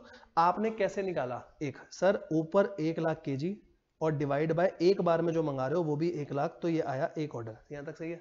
यहाँ क्या करोगे 50,000 के लिए क्या करोगे बताना, ऊपर तो 1 लाख क्योंकि पूरे साल में 1 लाख है और एक बार में कितना 50,000, तो कितने ऑर्डर आ गए 2। क्लियर हो रहा है ना, ठीक है। ऊपर तो सर 1 लाख लेकिन पूरे साल में मंगाने हैं 20,000, मतलब एक बार में 20,000, तो कितना हो जाएगा 5 ऑर्डर। सेम यहाँ कितना आ जाएगा 10 ऑर्डर। यहाँ तक सही है, कोई दिक्कत तो नहीं। ऑर्डरिंग कॉस्ट कितनी कितनी आ जाएगी बताओ, एक ऑर्डर की कॉस्ट कितनी थी 5,000, तो पहले केस में ऑर्डरिंग कॉस्ट कितनी लिखूं ये बताओ। सर पहले में आ गई, ऊपर रुपए लिख देता हूं, पहले में आ गई 5,000, दूसरे में कितनी 10,000, तीसरे में कितनी 25 और अगला 50,000। यहां तक कोई दिक्कत तो नहीं है, यहां तक सही है सब कुछ। 1 किलो को संभालने की कॉस्ट क्या थी, मैंने दिया था ऊपर आपको एग्जांपल में। 1 किलो को संभालने की कॉस्ट सर 2 रुपए थी, तो बताओ हर केस में टोटल कैरिंग कॉस्ट कितनी आएगी। पहले में कितनी लिखूं सर, गोदाम में कितना आया, ऐसे समझना, गोदाम में कितना आया 1 लाख और हर एक को संभालने की 2, तो कितनी आ गई 2 लाख रुपए। सही है। अगली बार में गोदाम में कितना आया, गोदाम में 50,000, हर किलो को संभालने की 2, तो कितनी कॉस्ट हो गई 1 लाख। आगे आना कितनी हो जाएगी 40,000 और फिर आगे कितनी हो जाएगी 20,000। ठीक है, क्या अब आप समझ पा रहे हो। अगर मैं यहाँ पे हाईलाइट करूं आपके लिए, सर एक कॉस्ट है मेरी ये ऑर्डरिंग कॉस्ट, ठीक है, एक कॉस्ट है कैरिंग कॉस्ट, क्योंकि किसी भी इन्वेंट्री को लेकर आने के लिए कुल मिलाकर के 3 प्रकार के खर्चे होते हैं। 3 प्रकार के कौन से खर्चे, पहले तो जो ला रहे हो उसकी परचेस कॉस्ट, भाई वो तो लगेगी ही लगेगी, उसको छोड़ दो, चाहे मैं पूरे साल में 1 लाख जैसे मर्जी मंगाऊं, वो तो खर्चा आना ही है ना, मैं उसको अभी कंसीडर ही नहीं कर रहा। उसको कंसीडर जब करते हैं जब डिस्काउंट वगैरह की बात हो, मैं अभी वो केस ही नहीं ले रहा। उसके अलावा 2 कॉस्ट है सर, एक लाने का खर्चा, एक संभालने का खर्चा। ठीक है, अगर आप ध्यान से देखोगे, अगर मैं इसको बढ़ा रहा हूं, ये देखो, अगर आप इसको कम करने की कोशिश कर रहे हो तो ये क्या हो रही है, बढ़ रही है। ठीक है, मतलब दोनों इनवर्स डायरेक्शन में चल रही है। ठीक है, अगर मैं इसका आपसे ग्राफ मांगू, आपके हिसाब से इसका ग्राफ कैसा बनना चाहिए, ठीक है, अभी आप नोट भी कर लेना। ठीक है, 1 मिनट पहले समझते ना हो तो इसका ग्राफ कैसा बनेगा। ठीक है, समझना। सर एक तरफ मैं दिखा देता हूं नीचे ऑर्डर क्वांटिटी की, हर बार में कितना ऑर्डर कर रहे हैं। ठीक है, यहां दिखा देते हैं ऑर्डरिंग कॉस्ट और कैरिंग कॉस्ट, सीसी का मतलब कैरिंग कॉस्ट। ठीक है, ऑर्डर क्वांटिटी कितनी कितनी ली थी, अगर आपने लिखी है ऑर्डर क्वांटिटी कितनी कितनी ली थी, सबसे पहले ली थी 1 लाख। मतलब एक काम करते हैं ना, इसको असेंडिंग ऑर्डर में लिखते हैं, क्योंकि ग्राफ में तो असेंडिंग में लिखोगे। 10,000 से चालू करें, आओ, पहली 10,000 kg, अगला 20,000 kg, अगला 50,000 kg, फिर 1 लाख kg। यहां तक सही है। ठीक है, अब अगर मैं आपसे पूछूं ऑर्डरिंग कॉस्ट के बारे में, तो ऑर्डरिंग कॉस्ट में आप क्या बोलोगे, सर जितनी कम क्वांटिटी क्या उतनी ऑर्डरिंग कॉस्ट ज्यादा। सोच के देखो, क्यों, एक ऑर्डर में जितना कम मंगाओगे नंबर ऑफ ऑर्डर बढ़ेंगे, जितने ज्यादा नंबर ऑफ ऑर्डर उतनी ऑर्डरिंग कॉस्ट ज्यादा। मैं बोलूं सर अगर ऑर्डरिंग कॉस्ट मेरी ऐसे स्टार्ट हो रही है तो इसका ग्राफ ऐसा कुछ आएगा, कभी भी एक्सेस को टच नहीं करेगा क्योंकि जीरो नहीं होगा, लेकिन ये ऑर्डरिंग कॉस्ट बनेगा। क्या इसमें किसी को प्रॉब्लम है, आराम से सोच के बताओ। अगर किसी को डाउट लग रहा है मैं दोबारा क्लियर कर दूंगा। ठीक है, ऑर्डरिंग कॉस्ट के लिए ना मैं यहाँ कुछ लिखता हूँ आपके लिए, आप बताना आपको क्लियर हुआ या नहीं हुआ। मैं ऑर्डरिंग कॉस्ट के लिए ये लिख देता हूँ, सर ऑर्डरिंग क्वांटिटी जितनी कम होगी उतने मेरे नंबर ऑफ ऑर्डर क्या होंगे, आप बताओ। नंबर ऑफ ऑर्डर कितने होंगे, ज्यादा, क्योंकि क्वांटिटी जितनी कम मंगाओगे हर बार तो नंबर ऑफ ऑर्डर बढ़ेंगे, और जितने नंबर ऑफ ऑर्डर ज्यादा होंगे मैं क्या बोल दूं, ऑर्डरिंग कॉस्ट क्या आ जाएगी। यहां तक कोई प्रॉब्लम तो नहीं। ठीक है, तो ऑर्डरिंग का ग्राफ ऐसा आएगा, कोई प्रॉब्लम है तो बताओ। ठीक है, लेकिन सर अगर एक बार में गोदाम में 10,000 किलो मंगाए हैं तो संभालने का खर्चा कम होगा, ज्यादा मंगाओगे ज्यादा खर्चा होगा, और ज्यादा मंगाओगे और ज्यादा खर्चा होगा। तो अगर मैं आपसे कैरिंग कॉस्ट के बारे में पूछूं तो क्या कैरिंग कॉस्ट ऐसे जाएगा, सोच के बताओ। अपोजिट डायरेक्शन में जाएंगे, जैसे आपने नॉर्मल डिमांड सप्लाई पढ़ा, एक डाउनवर्ड स्लोपिंग होता है, एक पॉजिटिव स्लोपिंग होता है, सेम वैसे ही बनाया। यहाँ तो कोई प्रॉब्लम तो नहीं। मतलब सर अगर मैं आपको बोलूं कोई ऐसा पॉइंट बताओ, इसमें सोच के बताना, कोई ऐसा पॉइंट जहां पे दोनों कॉस्ट कम हो रही है उसको क्या बोलोगे, कौन सा पॉइंट है यहाँ पे। सर जहां पे इंटरसेक्ट कर रही है ना, क्योंकि यही एक ऐसा पॉइंट है जहां पे दोनों कम हो रही है। क्यों सर, अगर इससे इस तरफ जाओगे तो देखो कैरिंग ज्यादा है ऑर्डरिंग कम है, इस तरफ जाऊंगा तो ऑर्डरिंग ज्यादा है कैरिंग कम है, बस एक यही पॉइंट ऐसा है जहां पे दोनों कम हो रही है। मैं सिंपल सी बात बोलूं, मुझे वो पॉइंट देखना है जहां पे ऑर्डरिंग और कैरिंग बराबर है। यहां तक सही है ना, जहां ऑर्डरिंग और कैरिंग बराबर आ रही हो। ठीक है, अच्छा ऑर्डरिंग और कैरिंग बराबर आ रही हो, अगर मैं इन दोनों का टोटल ग्राफ बनाऊं, मुझे बताओ अगर मेरे को दोनों का ग्राफ बनाना है ओसी और सीसी का, कैसा ग्राफ बनेगा, सोच के बताओ। अगर इकोनॉमिक्स थोड़ी भी याद है तो दोनों का अगर एक साथ ग्राफ बनाओगे तो कैसा ग्राफ बनेगा, बना होगा आपने। देखो यहां से चले, नीचे आएंगे नीचे आएंगे नीचे आएंगे, कहां तक, पॉइंट ऑफ इंटरसेक्शन तक नीचे, और फिर उसके बाद क्या होने लग जाता है, बढ़ने लग जाएगा।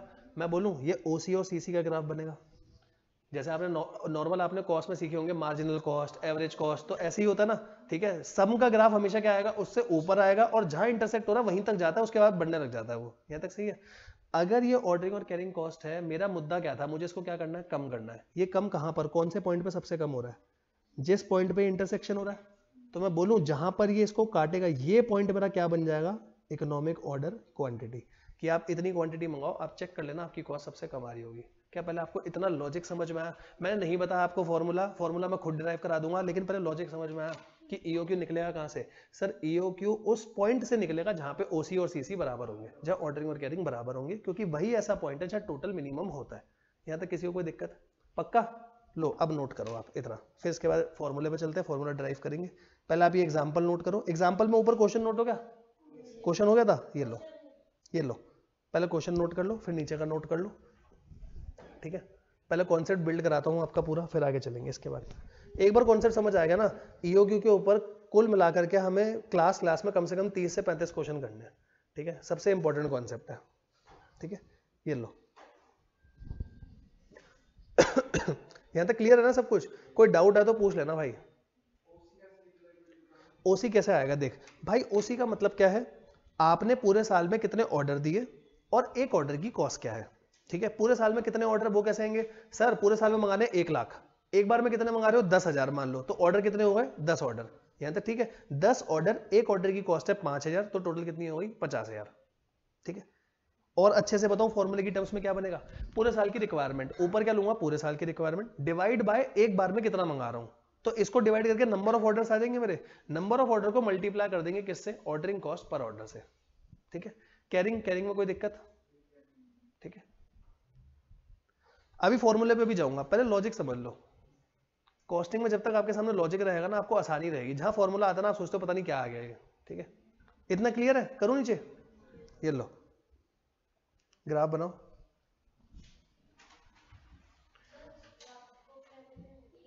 ईओक्यू का ग्राफ है, ठीक है। और एक बात आपको पहले ही बता रहा हूं, अगर आपके मन में डाउट आ रहा हो, सर इसमें आपने परचेज कॉस्ट तो दिखाई नहीं, जैसे चावल आपका रॉ मटेरियल था, चावल जो ले रहे हो उसकी कॉस्ट क्या है, भाई वो कॉस्ट भी दिखाऊंगा।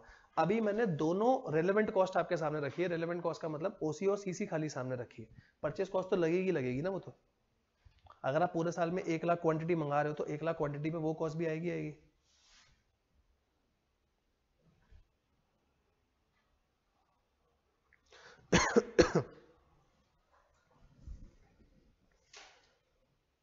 ऑनलाइन वाले बच्चों हो गया नोट, बताना।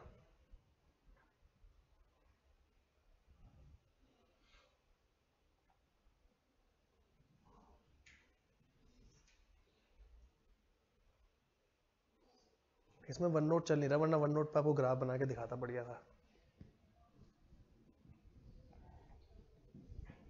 चले आगे, नोट हो गया, नोट हो गया।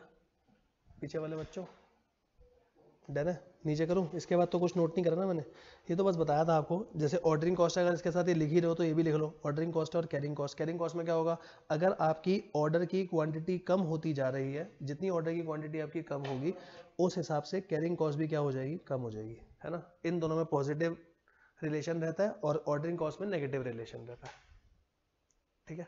कोई डाउट है तो पूछते चलना बस कि ऐसा क्यों हो रहा है। आपको एक बार में अभी समझ में आ गया ना, तो आगे के क्वेश्चंस में कोई दिक्कत नहीं आएगी, ठीक है। फॉर्मूला याद हो ना हो, लॉजिक से भी क्वेश्चन हो जाएगा, ठीक है। यहां तक सही है? आगे बढ़े, फॉर्मूले पे चलूँ अब, ठीक है। आओ जी, अब फॉर्मूला ड्राइव करते हैं इसका। देखो अगर आपका कुछ रह गया है नोट करना, भले बाद में नोट कर लेना, अब एक बार समझते हैं। देखो एट ईओक्यू कहां होता है, वो तो हमें बात समझ आ रही, कहां पे बताना, जहां पे ऑर्डरिंग कॉस्ट किसके बराबर आ रही हो, ऑर्डरिंग कॉस्ट बराबर आ रही हो कैरिंग कॉस्ट के। यहां तक सही है सब कुछ? पहले यहां तक बताओ कोई दिक्कत है तो। ऑर्डरिंग कॉस्ट और कैरिंग कॉस्ट बराबर आ रही हो, ठीक है। अब देखो यहीं से हम फॉर्मूला बनाएंगे, ठीक है। ऑर्डरिंग कॉस्ट कैसे निकाली थी आपने, आप मुझे बताते चलोगे, ठीक है। नोट वाले बाद में करना, पहले समझो। ऑर्डरिंग कॉस्ट कैसे निकाली थी, क्या लिखूं सबसे पहले, सर पूरे साल में कितने order, number of order, into में क्या करोगे, ऑर्डरिंग कॉस्ट पर ऑर्डर, एक ऑर्डर की जो कॉस्ट है। कोई दिक्कत तो नहीं? यहां तक सही है सब कुछ? अच्छा सर आपने कैरिंग कॉस्ट कैसे निकाली थी, कैरिंग कॉस्ट बताओ। गोदाम में एक बारी में कितना सामान आया, यहां तक सही है? तो क्या मैं ऐसे लिख दूं, ऑन एन एवरेज, सुनना अभी, on an average warehouse में कितना स्टॉक है, on an average stock in warehouse, कितना स्टॉक रखा हुआ है वेयर हाउस में, यहां तक सही है। वेयर हाउस में लगभग लगभग कितना सामान है, और इसको मल्टीप्लाई किससे करोगे, जो कैरिंग कॉस्ट दे रखी थी, तो मैं ऐसे लिख दूं, आगे समझना sir carrying cost per unit कितनी है और पर एनम पूरे साल में कितनी, क्यों पूरे साल में, आपने यहाँ नंबर ऑफ ऑर्डर्स कितने लिए थे इन अ ईयर, यहां तक सही है सब कुछ, ठीक है। आपको कोई भी चीज ना समझ में आना उसी टाइम टोक देना, सर ये नहीं समझ आया, यहां तक क्लियर है सब कुछ, एक एक स्टेप करेंगे, ठीक है। अच्छा सर दोबारा से आप अपने सामने ना कॉपी में एग्जांपल खोल के रखो, मैं आपसे जो पूछूंगा ना आप बताना। नंबर ऑफ ऑर्डर कैसे निकालेंगे, सोचो दिमाग लगाओ, नंबर ऑफ ऑर्डर कैसे आएंगे, हाँ नंबर ऑफ ऑर्डर कैसे, आपने करा क्या था, 1 लाख डिवाइडेड बाय जितना एक बार में मंगाया, यही करा था ना। तो मैं ऊपर 1 लाख को ऐसे लिख दूं, 1 लाख को मैंने लिखा एनुअल रिक्वायरमेंट कितनी है, एनुअल रिक्वायरमेंट, यहां तक सही है। अच्छा एनुअल रिक्वायरमेंट को डिवाइड कैसे करा था, एक बार में कितना मंगा रहे हो, सर अभी हम क्या पढ़ रहे हैं ईओक्यू, हम एक बार में ईओक्यू जितना मंगा रहे हैं ना, तो क्या मैं नीचे ईओक्यू लिख सकता हूं कि एक बार में उतनी ही क्वांटिटी मंगाऊंगा, मुझे यही तो निकालना है ना, ठीक है, मैंने वो ईओक्यू रख दिया, इसमें कोई प्रॉब्लम है, ठीक है। जैसे ऊपर हमने एग्जांपल में लिया था 1 lakh divided by 20,000 divided by 10,000 divided by 1 lakh, वैसे ही रखा है यहाँ पे, कोई दिक्कत तो नहीं, ठीक है। अच्छा आगे बताना, आगे क्या करेंगे, मल्टीप्लाई किससे, ऑर्डरिंग कॉस्ट पर ऑर्डर, यहां तक सही है सब कुछ, यहां तक तो कोई दिक्कत नहीं है ना। अब समझना पीछे चल रहा है carrying cost per unit per annum, इसमें तो सर कोई प्रॉब्लम ही नहीं है, इसमें कोई प्रॉब्लम ही नहीं है, ठीक है। अब जब मैंने आपको ऊपर एग्जांपल लिया था ना, तो मैंने एक चीज अभी छोड़ी थी, मैंने कहा था बाद में समझाऊंगा, ठीक है। अब यहां देखो कैरिंग कॉस्ट में आपके हिसाब से यहां मैंने लिखा है on an average warehouse में कितना स्टॉक रहता है, क्योंकि यार बात समझना, आप हर दिन पे तो चेक नहीं कर सकते हो, आप महीने के हिसाब से चेक करोगे, है ना, और महीने के हिसाब से क्या वेयर हाउस में स्टॉक सेम रहेगा, ऐसा थोड़ी होता है, आता जाएगा सामान, निकलता जाएगा प्रोडक्शन के लिए, फिर और आता जाएगा, फिर प्रोडक्शन के लिए निकलता जाएगा, तो मेरे को यहाँ पे एवरेज लेना चाहिए, तो यहाँ पर एवरेज कितना लूँ, समझना। सर आपने एक ऑर्डर में कितना मंगाया, तुम बताओ पहले, मैंने एक ऑर्डर में कितना सामान मंगाया, ईओक्यू जितना, वही तो निकाल रहा हूँ, एक ऑर्डर में कितना, जैसे अभी आप ऊपर ले लेते 10,000 मंगाया, 20,000 मंगाया, 50,000 मंगाया, ठीक है, लेकिन क्या ये पूरा का पूरा गोदाम में रहेगा, सोच के बताओ, नहीं रहेगा ना, लगभग देखा जाएगा कितना है, तो लगभग के लिए इसको ऑन एन एवरेज के लिए डिवाइड बाय 2 कर दो, जैसे ओपनिंग प्लस क्लोजिंग आप डिवाइड बाय 2 करते हो, अगर कोई क्वांटिटी नहीं होती उसको 0 लिख के करते हो, ठीक है। यहां तक कोई प्रॉब्लम है तो बताओ, पक्का अच्छे से समझ में आया, क्योंकि यही ऐसा पॉइंट है जो बच्चों को नहीं समझ आता, यहाँ तक क्लियर। ईओक्यू इसी से, ईओक्यू के लिए ही फॉर्मूला बना रहा हूं, मेरा ईओक्यू का मतलब क्या है, मैं एक ऑर्डर में कितना सामान मंगा रहा हूं, ठीक है। तो जहां पर भी मुझे ये लिखना है कि एक ऑर्डर में कितना मंगा रहा हूं, उसको मैंने ईओक्यू से डिनोट करा है, यहां तक कोई प्रॉब्लम तो नहीं। अच्छा अब आप इस इक्वेशन से क्या ईओक्यू निकाल सकते हो, अब तो निकल जाएगा ना ईओक्यू, आओ एक बार निकालते हैं, देखते हैं क्या होगा ईओक्यू। मैं एनुअल रिक्वायरमेंट को ए लिख रहा हूं, सुनना, अब मैं डिनोशंस पे आ रहा हूं, मेन डिनोशंस पे, एनुअल रिक्वायरमेंट को ए लिख रहा हूं, नीचे क्या चल रहा है ईओक्यू, ऑर्डरिंग कॉस्ट को ओ लिख दिया, पर ऑर्डर ऑर्डरिंग कॉस्ट ओ है, आगे आना ईओक्यू बाय 2 और इसको मैंने सी लिख दिया, ठीक है। आओ अब इसको सॉल्व करते हैं, ईओक्यू निकालना है, कैसे निकालोगे, यहाँ क्या हो जाएगा ईओक्यू का स्क्वायर हो जाएगा, और इधर क्या हो जाएगा 2AO और सी आ जाएगा नीचे, है ना। तो आप बताओ ईओक्यू क्या हो गया मेरा, 2AO अपॉन में सी रूट के अंदर, यहां तक सही है। जिसमें आप मुझे बताना ए का मतलब क्या था, ए का मतलब एनुअल रिक्वायरमेंट किसकी, फिनिश गुड्स की, नहीं रॉ मटेरियल की, हम पूरा मटेरियल चैप्टर किसके लिए पढ़ रहे हैं, रॉ मटेरियल, फिनिश गुड्स की बात नहीं कर रहे, ठीक है। ए ओ का मतलब क्या है, ऑर्डरिंग कॉस्ट पर ऑर्डर, एक ऑर्डर की क्या है, ठीक है। और लास्ट सी का मतलब क्या है, carrying cost per unit per annum, sir per annum क्यों ले रहे हो, इसको पर एनम क्यों लिया, क्योंकि हम एनुअल रिक्वायरमेंट को चेक कर रहे हैं, यहां तक सही है, ठीक है। ये इसका फॉर्मूला है, मैं आपको सीधा फॉर्मूले पे लाना नहीं चाहता था, 2AOC, क्या आपको समझ में आया पूरा लॉजिक क्या है ईओक्यू का। ईओक्यू का वो कॉन्सेप्ट है कि ईओक्यू उस पॉइंट पे आएगा जहां ओसी और सीसी बराबर होंगे, ठीक है। अब देखो आपको दिखाता हूं, और ओसी और सीसी कहां बराबर होंगे, जहां ऑर्डरिंग कॉस्ट और कैरिंग कॉस्ट बराबर है। ऑर्डरिंग कॉस्ट कैसे आता है, पूरे साल में कितना मंगाना है डिवाइड कर दो ईओक्यू से, इनटू में ऑर्डरिंग कॉस्ट पर ऑर्डर, ठीक है। कैरिंग कॉस्ट कैसे, सर एक बार में गोदाम में कितना आएगा, एक बार में गोदाम में कितना आएगा ईओक्यू जितना, लेकिन वो ऊपर नीचे होता रहता है, इसलिए उसका मैं एवरेज ले रहा हूं, यहां तक सही है। और आगे क्या करा, carrying cost per unit per annum, पूरा सॉल्व कर देगा, ईओक्यू निकला है। कोई दिक्कत है तो बताओ, पक्का कोई प्रॉब्लम लग रही है बताना, आप नोट करो, नोट करते करते भी आपको कोई डाउट आता है बताना, ठीक है। इससे ऊपर का सब हो गया ना नोट, ये हो गया था, ठीक है। लो जी ऑनलाइन वाले बच्चों आप भी बताना, महक कौन सा पॉइंट क्लियर नहीं हुआ बेटा वो बता, और अगर पूरा नहीं हुआ तो अभी रुकियो, एक बार बच्चे नोट कर ले, फिर एक बार से पूरी रिवीजन कराता हूं। देखो कोई स्पेसिफिक डाउट है महक तो बता, तुम लोगों को कोई डाउट स्पेसिफिक,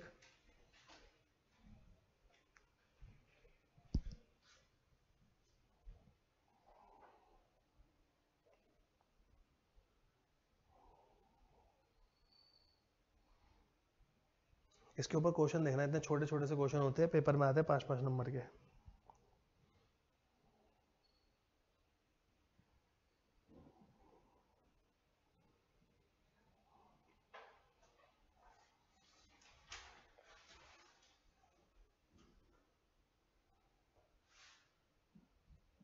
मैं एक डाउट लिख बेटा चैट पे।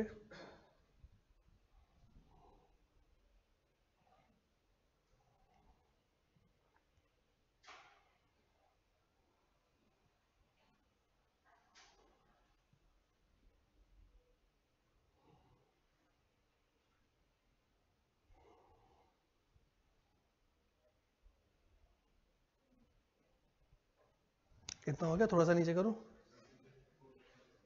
अभी रिवाइज कराता हूँ पूरा एक बार, पहले आप लिख लो।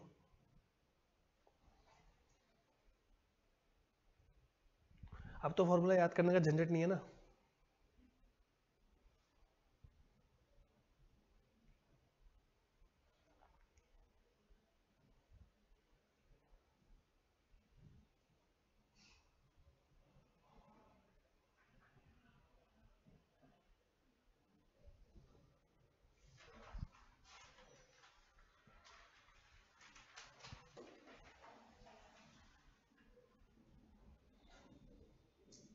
हो गया, ये लो। फाइनली ये साथ में जरूर लिखना, ए का मतलब क्या है, ओ का मतलब क्या है और सी का मतलब क्या है।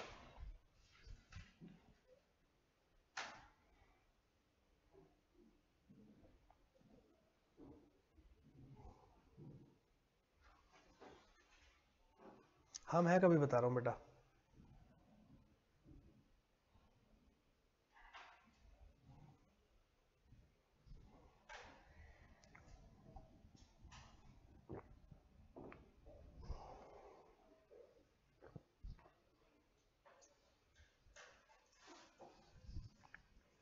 करें डिस्कस, इतना नोट हो गया? ठीक है, अब आप नोट मत करना, आओ मैं आपसे चीजें पूछता हूँ, बताते चलना।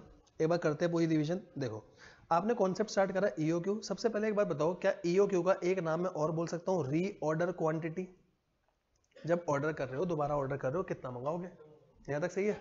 सबसे पहले जहां पर भी आपका ईओक्यू स्टार्ट हो रहा है, ईओक्यू के साथ लिख लेना, हमने कॉन्सेप्ट स्टार्ट करा था ऊपर से, ईओक्यू का मतलब क्या होता है इस इधर ही लिखना साथ में, री ऑर्डर क्वांटिटी। सर री ऑर्डर क्वांटिटी का मतलब क्या है कि एक बार में कितना सामान मैं बाहर से मंगा रहा हूं, ठीक है, इसमें कोई प्रॉब्लम है? रीऑर्डर क्वांटिटी, आओ एक बार देखते हैं, समझते हैं पूरा रीऑर्डर क्वांटिटी, बहुत इजी है, ठीक है।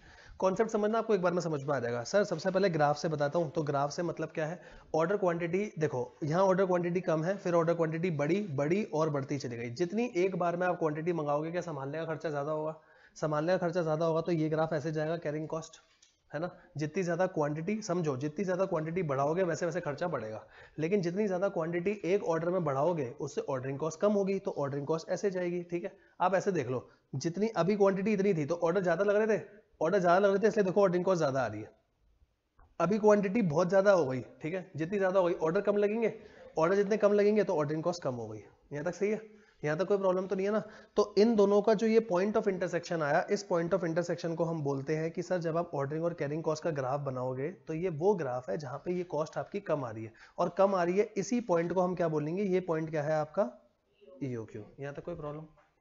पक्का क्लियर है यहाँ तक सब कुछ? कोई डाउट है, कोई परेशानी है तो बताओ। यहाँ तक, यहाँ तक सही है सब कुछ? ठीक है, मतलब सर ईओक्यू से रिलेटेड आपने बस अभी तक इतना बताया, वो पॉइंट जहाँ पे ओसी और सीसी बराबर है, ठीक है। ओसी कैसे निकलेगा? अगर मैं आपको बहुत सारे केसेस दूं, देखते हैं ओसी आप बता पाते हो। मैंने आपको बोला पूरे साल में रिक्वायरमेंट है 5 लाख यूनिट की, पूरे साल में रिक्वायरमेंट है 5 लाख यूनिट की, एक बार में जो मंगा रहे हो, ईओक्यू भी दे रखा है, एक बार में जो आप मंगा रहे हो 50,000 मंगा रहे हो, और ऑर्डरिंग कॉस्ट एक ऑर्डर की दे रखी है 1 लाख। बताओ कितना खर्चा आ रहा होगा? ऑर्डरिंग कॉस्ट एक ऑर्डर की है 1 लाख रुपए, ऑर्डरिंग कॉस्ट कितनी आएगी बताओ, निकालो कितनी आएगी। कैसे करोगे? सर एक बार में मंगाना है 5 लाख, ठीक है, मतलब एक साल में मंगाना 5 लाख, एक बार में कितना, 50,000, ऑर्डर कितने दे रहे हो, 10 ऑर्डर, एक ऑर्डर की कॉस्ट 1 लाख, टोटल कितनी आएगी, 10 लाख। कोई प्रॉब्लम? केस चेंज करूं, बताओगे? आओ, मैंने आपको बोला पूरे साल में मंगाने हैं 12 लाख यूनिट, एक बार में मंगा रहे हो 60,000 यूनिट एक बार में, और ऑर्डरिंग कॉस्ट आ रही है 500 रुपये एक ऑर्डर की। बताओ ऑर्डरिंग कॉस्ट टोटल कितनी होगी, निकालो। सर 12 लाख को 60,000 से डिवाइड करोगे, ठीक है। पहले 12 लाख को 60,000 से डिवाइड करेंगे, बताओ कितने ऑर्डर साल में, ऑर्डर कितने, 20 ऑर्डर। 20 ऑर्डर पूरे साल में, एक ऑर्डर की कॉस्ट 500, 20 इंटू 500 कितने हो गए, 10,000। बता पा रहे हो, ठीक है। एक केस और लेते हैं, ट्राई करना। पूरे साल में मंगाने हैं 100 यूनिट, खाली ज्यादा नहीं मंगाने, पूरे साल में 100 यूनिट। एक बार में मंगा रहे हो 12.5 यूनिट, दे रखा है डेसिबल में, कोई नहीं भाई जैसा दे रखा है, 12.5 यूनिट। और ऑर्डरिंग कॉस्ट दे रखी है 200 रुपए। टोटल ऑर्डरिंग कॉस्ट कितनी, कैसे निकाली सर, 100 को डिवाइड करोगे 12.5 से, टोटल पूरे साल में 8 ऑर्डर। हमेशा ना अपने आप से पूछा करो पूरे साल में कितने ऑर्डर, क्या पता वो रिक्वायरमेंट में ये पूछ ले नंबर ऑफ ऑर्डर कितने। तो 8 ऑर्डर, एक ऑर्डर की कॉस्ट 200, 1600। क्या अब यहाँ तक समझ आया, ठीक है। अगर आपको ये समझ में आ गया, फॉर्मूला आप खुद बता सकते हो, ऑर्डरिंग कॉस्ट का फॉर्मूला क्या होगा सर, पूरे साल की requirement divided by EOQ, number of order आ गए, और इसको मल्टीप्लाई ओसी पर ऑर्डर से। यहाँ तक सही है सब कुछ, ठीक है। महक यहाँ तक क्लियर हुआ बेटा, यहाँ तक आप सबको क्लियर हुआ, कोई दिक्कत है तो बताओ, यहाँ तक सही है, ठीक है सर। ऑर्डरिंग कॉस्ट से आगे बढ़ते हैं कैरिंग कॉस्ट पे। अब बात करते हैं कैरिंग कॉस्ट। कैरिंग कॉस्ट क्या है, ये तो और ज्यादा आसान है। कैरिंग कॉस्ट में क्या करना होगा, एक बार में जितना सामान मंगाया, मैंने आपको बोला एक बार में मंगाया 1600, इसको ईओक्यू बोलते हैं जितना एक बार में मंगाया, ठीक है। और एक को संभालने की पर यूनिट पर एनम जो टोटल कॉस्ट है वो 1 रुपए। बताओ कैरिंग कॉस्ट कितनी लिखो, नहीं 800 ऑन एन एवरेज लेते हैं, तो हम 1600 को किससे डिवाइड करेंगे, पहले 2 से, 800 इंटू में 1, ठीक है। एवरेज करना मत भूलना, ठीक है। अगला, एक बार में सामान मंगाया 10,000, एक बार में सामान मंगाया 10,000, ठीक है। और कैरिंग कॉस्ट दे रखी है 2.5 रुपए, कितनी लिखो कैरिंग कॉस्ट टोटल, कैसे करा, 10,000 को डिवाइड करा 5,000 इंटू 2.5, सही है। ऊपर वाला एग्जांपल लेते हैं, ये लो, ये एग्जांपल उठाता हूँ, आपके सामने है ईओक्यू वगैरह सब कुछ। Carrying cost per unit per annum दे रखी है 2 रुपए, कितनी आएगी बताओ, carrying cost per unit per annum है 2 रुपए। टोटल कैरिंग कॉस्ट कितनी लिखो, 60,000। कैसे सर, 60,000 को 2 से डिवाइड करोगे, 2 से ही मल्टीप्लाई कर रहे हो, सही है यहाँ तक। तो पहले हमेशा एवरेज इन्वेंट्री को मल्टीप्लाई किससे करते हैं, carrying cost per unit per annum, ठीक है। सर इन दोनों फॉर्मूले से हमने लास्ट में किसका फॉर्मूला बना दिया, ईओक्यू का। ईओक्यू का फॉर्मूला क्या बन के आया, 2AO अपॉन में सी। 2AO अपॉन सी का मतलब, ए का मतलब पूरे साल में रिक्वायरमेंट कितनी है, ओ का मतलब ऑर्डरिंग कॉस्ट एक ऑर्डर की, सी का मतलब carrying cost per unit per annum. क्या यहाँ तक सब कुछ क्लियर है, ठीक है। सिर्फ कैलकुलेटर में करना, मुझे रफ में आंसर चाहिए, प्रेजेंटेशन नहीं मांग रहा आपसे। ईओक्यू आप निकाल के दोगे, ठीक है। फॉर्मूला आपके सामने है, मैं यहाँ पे डिटेल लिख रहा हूँ, देखते हैं आप निकाल पाते हो नहीं निकाल पाते हो, ठीक है। ए एनुअल रिक्वायरमेंट, ए का मतलब पता ना एनुअल रिक्वायरमेंट, तो पूरे साल में रिक्वायरमेंट है आपकी, ऐसी एग्जांपल उठा लेता हूँ 18,250 यूनिट, ठीक है। लिखना नहीं है, रफ में करना, 18,250 यूनिट। ऑर्डरिंग कॉस्ट है एक ऑर्डर की 50 रुपए, और कैरिंग कॉस्ट है पर यूनिट पर एनम 7 रुपए 30 पैसे। बताओ ईओक्यू कितना आएगा, देखें कोई दिक्कत। अच्छा अगर आपका ईओक्यू 500 आ गया, क्या सबका आया, किसी का नहीं आया तो पूछो भाई, क्या ईओक्यू सबका आ गया 500, तो आप मुझे बताओगे अगर ईओक्यू 500 है तो ऑर्डरिंग कॉस्ट कितनी और कैरिंग कॉस्ट कितनी टोटल में, निकालो। ऑर्डरिंग कॉस्ट कैसे निकालोगे, number of order into ordering cost per order. Try सबको करना भाई, जिसको नहीं आया अभी पूछ लो, कोई दिक्कत थोड़ी है, दोबारा एक्सप्लेन कर दूंगा, नया कॉन्सेप्ट है ना, समझने में टाइम लगेगा, एक बार समझ आ गया आगे बिल्कुल मक्खन हो जाएगा। बताओ ऑर्डरिंग कॉस्ट कितनी, कितनी 1825। क्या सबकी आई 1825, कोई ऐसा बंदा जिसको नहीं समझ आया ऑर्डरिंग कॉस्ट कैसे, आपके लिए करते हैं। सर पूरे साल में कितना, पूरे साल में कितना मंगाना है ये बताओ, पूरे साल में कितना मंगाना है 18,250 पूरे साल में, एक बार में कितना मंगा रहे हो 500। नंबर ऑफ ऑर्डर बताओ कितने हैं, नंबर ऑफ ऑर्डर 50 ऑर्डर। अगर 50 ऑर्डर है, एक ऑर्डर की कॉस्ट है 50 रुपए, 50 रुपए की कॉस्ट है ना, तो 1825 थोड़ी आ रहा होगा, ये ऑर्डर सही निकाला है 50, नंबर ऑफ ऑर्डर 50 नहीं आ रहे, 36.5 ऑर्डर आ रहे, नंबर ऑफ ऑर्डर 36.5 आ रहे। 18,250 को 500 से डिवाइड करेंगे ना, ठीक है। पूरे साल की रिक्वायरमेंट कितनी 18,250, डिवाइड कैसे करेगा, एक बार में कितना सामान मंगा रहा 500, ठीक है। तो कुछ यहाँ से कर रहा होगा 50 इंटू 50 कुछ अलग हो रहा होगा, ठीक है। यहाँ तक सही है सब कुछ, कितना आया 1825, ठीक है। कैरिंग कॉस्ट चेक करें, आना एक बार कैरिंग कॉस्ट बताना। पहले कैरिंग कॉस्ट सबसे पहले एक बार में कितना मंगाया, पूरा करेंगे स्टेप बाय स्टेप। एक बार में कितना 500, लगभग गोदाम में कितना होगा 250, ठीक है। और मल्टीप्लाई किससे 7 रुपए 30 पैसे, कितना आएगा 1825। क्या चेक हो गया, ईओक्यू पे ओसी सीसी बराबर होते हैं, क्लियर हुआ, पक्का। दो एक क्वेश्चन ऐसा और रफ में करना है, रफ में करना है, 3 चीजें बतानी है, पहला ईओक्यू, ओसी कितना, सीसी कितना, ठीक है। आओ चेक करते हैं, एग्जांपल ऐसा लेता हूं जिसमें वैल्यू सारी सही आ जाए एक ही बार में, ठीक है। तो आपके लिए 1 मिनट, ये लो, एनुअल रिक्वायरमेंट दे रखी है 5,000 यूनिट, ठीक है। एनुअल रिक्वायरमेंट है 5000 unit. Ordering cost per order, O लिख देता हूँ ना, खाली ओ से भी तो समझ ही जाते हो आप, ओ है और सी है, ठीक है। ऑर्डरिंग कॉस्ट दे रखा है 16 रुपये और कैरिंग कॉस्ट दे रखा है 4 रुपये। आपको बताना क्या है सर? 3 चीजें आपको, 3 चीजें बतानी है, ईओक्यू, ओसी और सीसी का टोटल बताओ जी। ईओक्यू 200 सबका आया 200? कोई ऐसा जिसका नहीं निकला? महक, रोहन, आप भी बताओ, ऑनलाइन वाले बच्चों, और आप भी बताओ।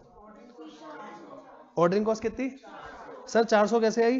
पूरे साल में 5000, एक बार में 200, कितने आ गए टोटल ऑर्डर? ऑर्डर कितना है टोटल? 25 ऑर्डर और हर ऑर्डर की कॉस्ट 16 रुपए। 25 इंटू 16 कितने हो गए? 400। कैरिंग कॉस्ट कितनी? 400।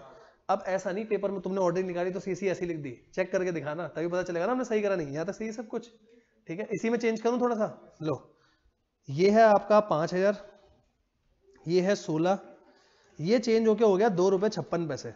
चलो बोलोगे ऐसी फिगर? हाँ भाई ऐसी फिगर है। क्या 640? 250 यूनिट। चेक करो कहाँ गड़बड़ हुई। 250 यूनिट आ रहा है। ओसीसीसी बताओ। बढ़िया बेटा बढ़िया। ऑनलाइन कितना? 320। ओसी भी सीसी भी चेक कर लेना एक बार, ठीक है। क्या आपको ये भी क्लियर हो गया सर ईओक्यू पे ओसी सीसी बराबर आएगा? यहीं से तो हमने फॉर्मूला बनाया था। बताओ कोई परेशानी है? पक्का? चेंज करूं थोड़ा सा क्वेश्चन? मैं सारे केस रखना चाहता हूं आपके सामने। अगला केस ध्यान से सुनना। ओ दिया है 16, ठीक है। सी दिया है 4। एनुअल के लिए क्या लिखा है? एनुअल के लिए ये लिखा हुआ है 250 यूनिट पर मंथ। तो क्या करोगे? पहले 250 इंटू 12 है ना, 250 पर ही निकाल सकते, 250 इंटू 12 करके। तो एनुअल कितना हो गया? 3000। आगे का क्वेश्चन तो आप कर ही सकते हो, ठीक है। आगे क्वेश्चन तो हो ही जाएगा, कोई प्रॉब्लम नहीं है, हो जाएगा ना। बस मेन क्या डाला मैंने आपके लिए? 250 इंटू 12, इसलिए, ठीक है। यहां तक क्लियर हुआ? इंटू 12 क्यों करा? क्योंकि 12 महीने। यहां तक सही है सब कुछ, ठीक है। भले नोट ना करो, अभी सब आएगा आपके सामने, सारे जो क्वेश्चन आने वाले हैं उसी के मेन पॉइंट बता रहा हूं, ठीक है। अगला सर ओ दे रखा है, कोई दिक्कत नहीं है। सी दे रखा है, कोई दिक्कत नहीं है, ठीक है। एनुअल रिक्वायरमेंट आपको दे रखी है 50 यूनिट पर वीक। बताओ एनुअल कितने बोलोगे? 50 यूनिट पर वीक। मल्टीप्लाई किससे करोगे? 52 से। 52। अब ये मत बोलो लीप ईयर में तो 53 होता है, नहीं भाई हम नॉर्मल चलेंगे 52। यहाँ तक सही है? अच्छा अगर मैं इसको लिख दूं 50 यूनिट है डेली, अब किससे मल्टीप्लाई करोगे? 365, ठीक है। 366 नहीं लेंगे। अच्छा अगर क्वेश्चन ने बोल दिया कि एक साल में मान के चलो 360 दिन, अब क्या लोगे? 360, ठीक है। यहाँ तक कोई दिक्कत तो नहीं ना? सारे केस हाँ। नीचे नोट, हाँ ठीक है। यहां तक कोई दिक्कत तो नहीं? अगर क्वेश्चन कुछ नहीं बोल रहा, जो आपको करना है वैसे करो। क्वेश्चन ने कोई चीज बोल दी, भैया इज्जत देनी पड़ेगी। यहां तक सही है सब कुछ? चले हम मेन क्वेश्चंस पे, ठीक है। अब देखो मैंने आपके सामने बेसिक सारा कर लिया, ठीक है। अब मैं आपके सामने पहला ही क्वेश्चन थोड़ा अच्छा उठाऊंगा, ठीक है। या पहला क्वेश्चन देखते नॉर्मल उठाता हूं, आपकी शक्लों से लग रहा नहीं सर आसान उठाओ पहला। आओ जी, पहला क्वेश्चन, क्वेश्चन नंबर 4 आप लोग करेंगे। पहले पढ़ के देखना क्या सेम क्वेश्चन हमने कर भी रखा है या नहीं कर रखा। चलो ट्राई करो एक बार, क्वेश्चन पढ़ लेते हैं साथ साथ। आओ क्वेश्चन तो पढ़ा दूं। क्वेश्चन नंबर 4 देखो क्या है। Average annual consumption of material, annual consumption है 18,250 एट अ प्राइस ऑफ 36.5। अब ये क्वेश्चन थोड़ा सा देखना एक बार, 36.5 का प्राइस है। मेरे पास अभी तक प्राइस का कोई काम नहीं आया था, 36.5 का प्राइस है, ठीक है। अच्छा स्टोरेज कॉस्ट है 20% ऑन एवरेज इन्वेंट्री। इसका मतलब क्या होता है? जो कैरिंग कॉस्ट है आपकी, जो कैरिंग कॉस्ट है कितनी दे रखी है? 20%। हमेशा ध्यान रखना कभी भी परसेंट में आ रही है वो आगे कुछ भी लिख दे, उसका मतलब क्या होता है? उसका मतलब होता है परचेज प्राइस, ठीक है। परचेज प्राइस का 20% लेना है। यहां तक सही है? अच्छा ऑर्डर की कॉस्ट दे रखी है 50। पूछा क्या है? आगे पढ़ो, पूछा क्या है? How much quantity is to be purchase at a time. इसका मतलब क्या है? क्या पूछा मेरे से? ईओक्यू। निकल सकता है? निकल सकता है? पूरा करके दिखाऊं प्रेजेंटेशन के साथ? पेपर में आया तो कैसे करना है? आओ पेपर के हिसाब से देखते हैं। क्वेश्चन नंबर 4, ठीक है। अभी तक तो जो था हमने रफ में कर लिया। क्वेश्चन नंबर 4 आ जाओ, लिखना साथ साथ। सबसे पहले ए बताओ, ए कितना? एनुअल रिक्वायरमेंट कितना? 18,250, 18,250, ठीक है। आगे बताना इसके बाद और क्या लिखे? ओ, ओ का मतलब ऑर्डरिंग कॉस्ट पर ऑर्डर कितनी है भाई? 50 पर ऑर्डर। और क्या दे रखा है? C carrying cost per unit per annum, C C P U P A पूरा लिखना। कितना है? 20% पूरा लिख के दिखाओ, क्या बोला उसने? सर उसने बोला है 20%। देखो मैं इसी को अलग पेन से लिख रहा हूँ क्योंकि यही नई चीज आई है। 20% किसका लेंगे अगर क्वेश्चन में कुछ नहीं लिखा? परचेज प्राइस कितना? परचेज प्राइस 36.5 कितना आया करना? 36.5 का 20% 7.3। क्या सेम क्वेश्चन अभी हमने करा था ना? बताओ EOQ करेंगे कैसे? सर EOQ का लिखो फॉर्मूला 2AO/C। सर EOQ लिख सकते हैं या पूरा लिखना पड़ेगा? इकोनॉमिक ऑर्डर क्वांटिटी EOQ लिखो चलेगा, बिल्कुल कोई दिक्कत नहीं है। बताओ 2A कितना? 18,250, O कितना? 50, C कितना? 7.30। रूट में कितना आएगा? ये आ गया 500 यूनिट। खत्म हो गया क्वेश्चन। सर बस इतना सा करना है पेपर में? हाँ, इसी चीजों में मॉडिफिकेशन डालेगा बस वो। कोई दिक्कत? पक्का?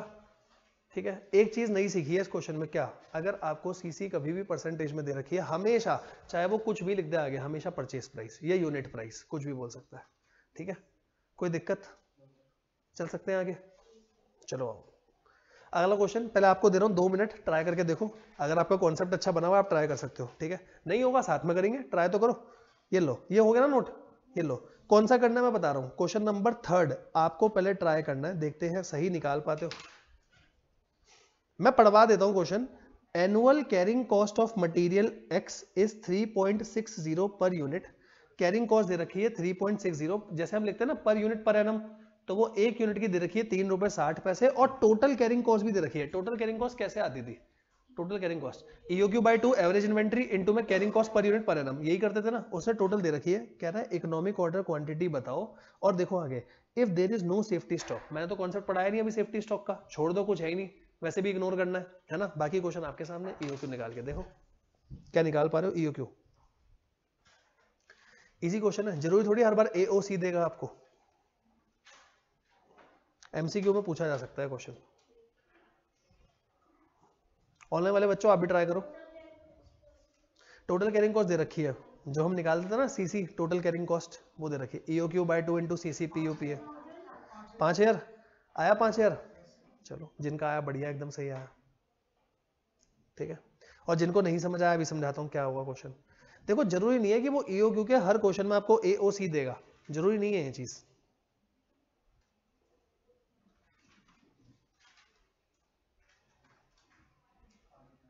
आ रहा है 5,000? आओ जी, कैसे करेंगे बताना। क्वेश्चन नंबर कौन सा है? 3। एक बात बताओ, टोटल कैरिंग कॉस्ट कैसे आती है बताओ? Total carrying cost EOQ/2 into carrying cost per unit per annum. Total कितनी है भाई? 9,000। क्या EOQ है? नहीं सर, यही तो निकालना है। अपॉन 2 CC कितना है? पर यूनिट पर एनम। सर आपको कैसे पता है पर यूनिट पर एनम है? देखो साफ साफ लिखा है, पहले लिख दिया एनुअल और यहाँ लिख दिया पर यूनिट। बात तो वही है, पर यूनिट पर एनम। ठीक है यहाँ तक? अच्छा, इसको सोल्व कर दे, बताओ EOQ कितना आएगा? EOQ आ गया 5,000 यूनिट।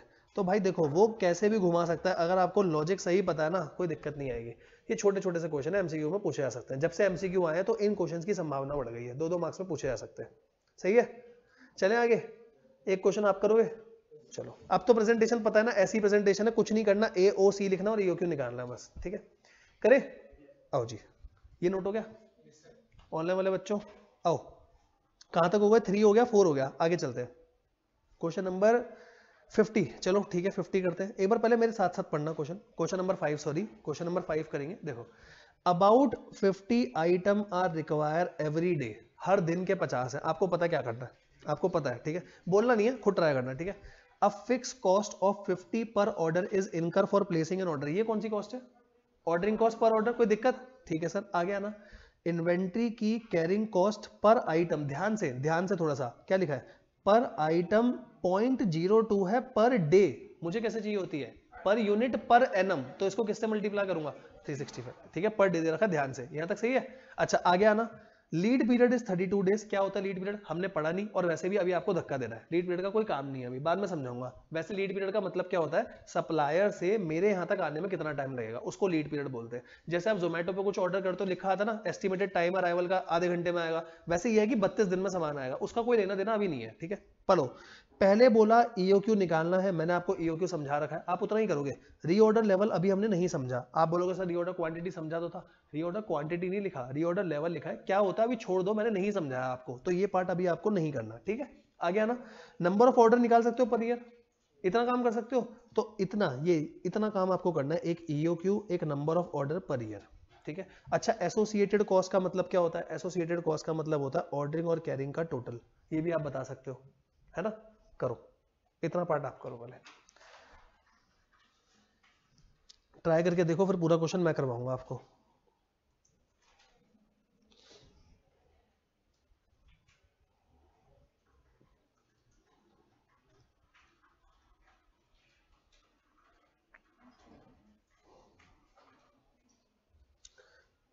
बेसिक चलना, सबसे पहले ए, फिर ओ, फिर सी, और फिर ईओक्यू। ईओक्यू पे बताना कितना आ रहा है। हाँ जी,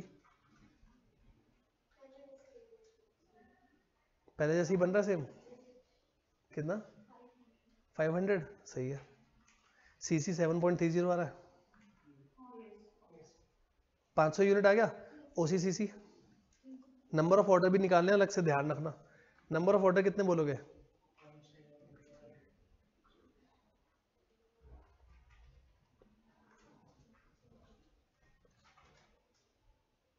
ईओक्यू 500, बढ़िया एकदम। नंबर ऑफ ऑर्डर कितने आ रहे हैं डेसिमल में? 36.5, ठीक है। हम लिख करके क्या आएंगे 36.5, लेकिन प्रैक्टिकल लाइफ में नहीं होता, कितने आएंगे 37, पॉइंट में तो ऑर्डर हो नहीं सकता ना, ठीक है। हाँ, लिख के आप 36.5 ही आओगे, प्रैक्टिकल लाइफ में 37 होते हैं, ठीक है। यहाँ पर डेसिमल में लिखोगे। एक ईओक्यू हो गया, एक नंबर ऑफ ऑर्डर, पूरे साल में नंबर ऑफ ऑर्डर कितने, और ओसी और सीसी। कोई दिक्कत हो रहा? क्लियर? प्रेजेंटेशन के साथ बताऊं पूरा? आओ जी, आप लोग ही बताते चलना मेरे को, ठीक है। क्वेश्चन नंबर 5 है ना, साथ साथ देखते आओ। सर क्वेश्चन नंबर है 5, बताओ क्या करूं सबसे पहले, बताओ ए कितना, ए कितना पूरा बताना, एनुअल रिक्वायरमेंट लिख देता हूं 50, 365 दिन कितना होगा, 18,250 यूनिट, यूनिट वगैरह सब लिखना। आगे ओ कितना आएगा, ऑर्डरिंग कॉस्ट 50 पर ऑर्डर। अगला सीसी पीयू पीए कितना, पूरा पूरा ऐसे करके बताना, 0.02 इंटू, सर ऐसा 365 यहाँ क्यों करा, क्योंकि ये भी कैसे दे रखी थी पर डे, मुझे कैसे चाहिए पर एनम, कितना आएगा, ठीक है। अब इसके बाद सारी चीजें, सबसे पहली रिक्वायरमेंट में आपसे क्या पूछा है, ईओक्यू कितना, ईओक्यू 2AO पूरा लिखना फॉर्मूला, 2AO अपॉन सी कितना आया, है ना, वो आप लगा ही दोगे, 2AO अपॉन सी 500 यूनिट, यहाँ तक कोई दिक्कत। दूसरे पार्ट में क्या पूछा है, दूसरे पार्ट में पूछा है रीऑर्डर लेवल। पहले रीऑर्डर लेवल अभी मैं क्या कर रहा हूँ, ऐसे लिख करके छोड़ रहा हूँ, रीऑर्डर लेवल 1-2 लाइन आप छोड़ देना ताकि क्वेश्चन हमारा साथ में पूरा हो जाए। रीऑर्डर लेवल अभी देखेंगे बाद में, अभी हमने पढ़ा ही नहीं रीऑर्डर लेवल, सही आता। अगला क्या रिक्वायरमेंट है, अगली requirement number of order per year. आओ जी, number of order per year बताओ कितनी, number of order per year या पर एनम कैसे लिखूंगा, annual requirement divided by, annual requirement कितनी है 18,250 यूनिट, ईओक्यू कितना 500 यूनिट, है ना। हम कैसे दिखाएंगे, पूरा 36.5 ऑर्डर, आप 37 नहीं लिखोगे, जो डेसिमल में आ रहा है वो, प्रैक्टिकल लाइफ में 37 ऑर्डर है वो, लेकिन हम लिख के आएंगे 36.5, यहाँ तक कोई दिक्कत तो नहीं, पक्का। अब इसके बाद एक पार्ट और है जो आप आराम से निकाल सकते हो, बताओ क्या लिखा है अगला, फोर्थ पार्ट, टाइम लैग, क्या पूछा है, टाइम लैग बिटवीन 2 परचेजेस। मैं आपसे ना पूछ रहा हूं, एक बार आप खुद से कॉन्सेप्ट समझो और आपके हिसाब से क्या होना चाहिए बताओ। 2 परचेज के बीच में कितना टाइम लैग, टाइम लैग का मतलब कितने दिनों का गैप आएगा, देखें क्या बता पाते हो, सोचो, मेरे को ऐसा लगता है आप बता पाओगे। 2 बार सामान मंगाने के बीच में कितना दिनों का गैप, 10 दिन, एकदम सही, ठीक है। फॉर्मूला तो नहीं पता, लॉजिक से निकल गया ना आंसर, कैसे निकलेगा समझना। सर पूरे साल में कितने दिन होते हैं, पूरे साल में 365 दिन है, और आप ऑर्डर कितने कर रहे हो, पूरे साल में कितने ऑर्डर कर रहे हो, 36.5 ऑर्डर। अगर मैं पूरे साल में 36.5 ऑर्डर कर रहा हूं, तो क्या मैं ये बोल सकता हूं सर हर 10 दिनों में आप ऑर्डर कर रहे हो, है ना, वही तो टाइम लैग हुआ। समझना, टाइम लैग का मतलब क्या है, आज मैंने एक बार ऑर्डर करा तो अगला ऑर्डर कितने दिनों बाद है, ठीक है। पूरे साल में 365 दिन है, पूरे साल में 36.5 ऑर्डर है, मतलब सर पक्की बात है हर 10वें दिन आप ऑर्डर कर रहे हो। 1 जनवरी को ऑर्डर करा, 11 जनवरी को फिर करोगे, 21 जनवरी को फिर करोगे, 31 जनवरी को फिर ऑर्डर करोगे, जब जाकर के ऐसे पूरा इक्वल बढ़ेगा, कोई दिक्कत तो नहीं। अच्छा सर अगर मैं आपको बोलूँ टाइम लैग का फॉर्मूला बनाओ यहाँ से, तो बताओ टाइम लैग का फॉर्मूला क्या बनेगा, ऊपर क्या लोगे, ऊपर क्या ले लूं, अगर मेरे को डेज में निकालना है तो ऊपर ले लूं number of days in a year, अगर डेज में निकालना है, ठीक है। अगर मंथ में निकालना है तो ऊपर क्या ले लेंगे, मंथ। अगर वीक्स में निकालना है ऊपर क्या ले लेंगे, वीक्स, खत्म, इन अ ईयर, ठीक है। और नीचे क्या ले लेंगे, नंबर ऑफ ऑर्डर, बस यहाँ लिख देता हूँ, number of orders in a year, एक साल में कितने ऑर्डर, ठीक है। फॉर्मूला पता हो ना पता हो, लॉजिक लगाओगे एक बार में आंसर सही निकलेगा। यहाँ तो कोई दिक्कत है या क्लियर है बिल्कुल पक्का। एक रिक्वायरमेंट और बची है क्वेश्चन की, 5वीं रिक्वायरमेंट, ये क्वेश्चन पेपर का क्वेश्चन है, बताओ 5वीं रिक्वायरमेंट क्या थी, associated cost. Sir associated cost का मतलब क्या है, एसोसिएटेड कॉस्ट का मतलब वो कॉस्ट जो डिसीजन मेकिंग में हेल्प करे, और वो सिर्फ दो होती हैं, एक ऑर्डरिंग और दूसरी सीसी। सर परचेज कॉस्ट क्यों नहीं आती, अरे परचेज कॉस्ट तो लगेगी ना, अगर मैं पूरे साल में 1 लाख यूनिट मंगा रहा हूँ, चाहे आप जैसे मर्जी मंगाओ, खर्चा तो वो होना ही होना है, इसलिए उसको नहीं लेते। डिस्काउंट के टाइम पे लेते हैं, वैसे नहीं लेते, अभी कोई डिस्काउंट का केस आया नहीं, यहाँ तक सही है सब कुछ, ठीक है। अच्छा बताना ओसी कितना, पूरा बताओ ओसी कैसे लिखेंगे, नंबर ऑफ ऑर्डर है 36.5 और एक ऑर्डर कितने का था, एक ऑर्डर ऐसे लिख देता हूँ 50 का, बताओ कितना आया 1825। अच्छा सीसी कितना आएगा, सीसी बताना कैसे आएगा 1825, ईओक्यू कितना 500, ऑन एन एवरेज कितना रहेगा 250, और एक का कितना था 7.3, कितना आ गया 1825। सर अगर मैं आपको बोलूं टोटल एसोसिएटेड कॉस्ट, तो total associated cost, total associated cost 3650, कोई दिक्कत, क्या मैच हो रहा है, ईओक्यू लेवल पर सेम होता है, हाँ सर बिल्कुल, कोई डाउट है तो पूछो। एक चीज मैंने बस बीच में छोड़ी है, रीऑर्डर लेवल, वो मेरे को अभी नहीं समझानी, पहले ईओक्यू पे अपना हाथ जमा ले, सही है, यहाँ तक चल सकते हैं आगे, करें अगला क्वेश्चन, आप करोगे खुद से, ठीक है, अटकोगे तो मैं कराऊंगा, सही है यहाँ तक, कोई डाउट है तो पूछो पहले, यहाँ तक पक्का कंफर्म, कोई भी किसी भी प्रकार का डाउट, सही है। आओ एक चीज और सीखी है इस क्वेश्चन में, नहीं क्या, टाइम लैग, दो परचेज के बीच में टाइम लैग क्या होगा, आ जाओ क्वेश्चन नंबर 6 देखते हैं, ठीक है। क्वेश्चन नंबर 6 देखो क्या बोला, क्वेश्चन ध्यान से पढ़ना, साथ साथ चलना, कह रहा कंप्यूट ईओक्यू, ईओक्यू निकालना, कोई दिक्कत नहीं है। आगे लिखा टोटल वेरिएबल कॉस्ट, भाई टोटल लगा दिया, टोटल और वेरिएबल कॉस्ट, मतलब वेरिएबल कॉस्ट का मतलब ओसी भी आएगा, सीसी भी आएगा, और साथ में क्या आएगा, परचेज कॉस्ट भी आएगी, पूरे साल में जितना मंगा रहे हो इनटू में यूनिट प्राइस जो होगा वो कॉस्ट भी लेंगे, सही है यहाँ तक। पहले डिटेल पढ़ते हैं, मेरे साथ साथ पढ़ना, फिर आप करना। पूरे साल में रिक्वायरमेंट है 5000, कोई दिक्कत पक्का। यूनिट प्राइस है 20, यूनिट प्राइस का कहाँ रोल होता है, यूनिट प्राइस का रोल कहाँ आता है, स्टोरेज या कैरिंग कॉस्ट निकालने के लिए, जो परसेंटेज से आप मल्टीप्लाई करते हो, यहाँ तक सही है। अच्छा दूसरा एक बार बताओ, परचेज कॉस्ट भी तो इसी से निकलेगी, जैसे पूरे साल में 5000 यूनिट, एक यूनिट है 20 रुपए का, तो यही तो परचेज कॉस्ट आएगी मेरी, सही है। अच्छा ऑर्डरिंग कॉस्ट, कोई दिक्कत, ऑर्डरिंग कॉस्ट तो एक ऑर्डर की होती है। आगे देखो स्टोरेज का रेट है 2%, इंटरेस्ट का रेट है 12%, ऑब्सोलेसेंस का रेट है 6%, मेरी स्टोरेज कैरिंग कॉस्ट कितने परसेंट बनेगी टोटल, बताओ आपके हिसाब से टोटल कितने percent, storage carrying cost total कितनी बोलूं, मुझे ईओक्यू के लिए क्या क्या चाहिए, ए ऊपर दे रखा है, ओ दे रखा है, सी बताओ कितना लोगे, कितना परसेंट लोगे सी, आपके हिसाब से सी कितना परसेंट, 2% या 2 और 12 मिला करके, या 2 12 6 मिला करके, ये बताओ, 2 12 6 तीनों मिला करके, ठीक है। क्यों तीनों मिला करके बताता हूँ, स्टोरेज का जो रेट है वो तो है ही है, इंटरेस्ट का रेट क्यों, ऐसा हो सकता है आपने जगह जो है लोन पे ले रखी हो, इंटरेस्ट जा रहा हो, ऑब्सोलेसेंस चीजें खराब होती है, तो जो भी परसेंटेज दे रखी होती है सारी जोड़नी होती है। कितना परसेंट हो गया टोटल, ये टोटल कितना हुआ 18%, 20%, 20%, 20% लगाओगे किसका, परचेज प्राइस का, ऊपर दे रखा था, सही है।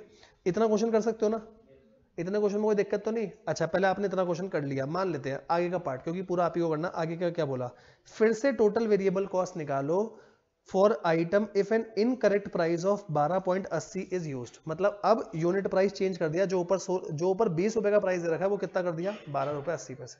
इससे फर्क क्या पड़ेगा बताओ, अगर ऊपर 20 वाला प्राइस मैं 12 रुपए 80 पैसे कर दूंगा तो उससे फर्क क्या क्या आएगा, सोचो। पीसी चेंज होगी, पीसी चेंज होगी, ओसी चेंज होगी, सोच के बताना, ओसी ऑर्डरिंग कॉस्ट चेंज होगी, बताऊंगा क्यों, और सीसी भी चेंज होगी, पता क्यों, क्योंकि 12.80 आने से क्या कैरिंग कॉस्ट चेंज हो जाएगी, कैरिंग कॉस्ट चेंज होगी तो ईओक्यू चेंज होगा, और ईओक्यू चेंज होगा तो ऑर्डर इन कॉस्ट भी चेंज होगी।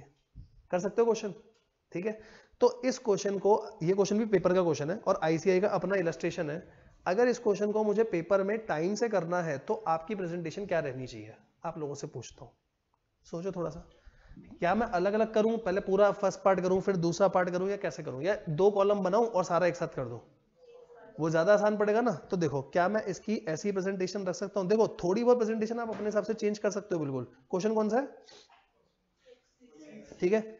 सुनना, देखना क्या आपको समझ में आया। मैं कह रहा हूं मैं ऐसे कर लूं, एक बार ले लेता हूं इफ प्राइस कितना था, एक बार 20 रुपए, एक बार 20 था, और दूसरी बार इफ प्राइस 12.8, ठीक है। अब देखो मैं इसमें ऐसा कर दूं, पहले लिख दूंगा दोनों का ए कितना है, दोनों का ए जितना भी आ रहा है, ओ जितना भी आ रहा है ऑर्डरिंग कॉस्ट, सी जितनी भी परसेंटेज के हिसाब से निकल रहा है। जैसे ये आया ईओक्यू आ जाएगा। अगर ईओक्यू आ गया, ओसी टोटल कितना, सीसी टोटल कितना, पीसी टोटल कितना, खत्म क्वेश्चन, एक साथ सारा क्वेश्चन हो जाएगा ना। बस इतना ही पार्ट करना, ठीक है। यहां तक क्लियर है, करके देखो एक बार खुद से, कहीं अटकोगे मैं कराऊंगा, एक बार आप ट्राई करके देखो। क्वेश्चन नंबर 6,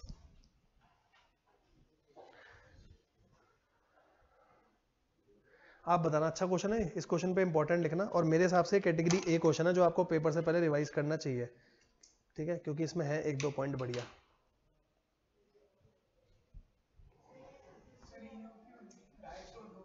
हाँ सही है। यूनिट प्राइस 20.00 20 रुपए।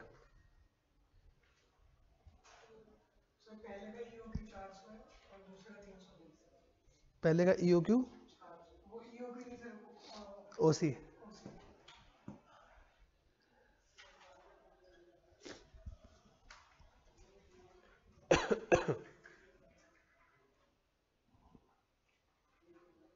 सीसी चेंज होगी, बिल्कुल सीसी चेंज होगी, क्योंकि प्राइस चेंज हो रहा है भाई। प्राइस चेंज होगा तो सीसी तो चेंज होगी होगी।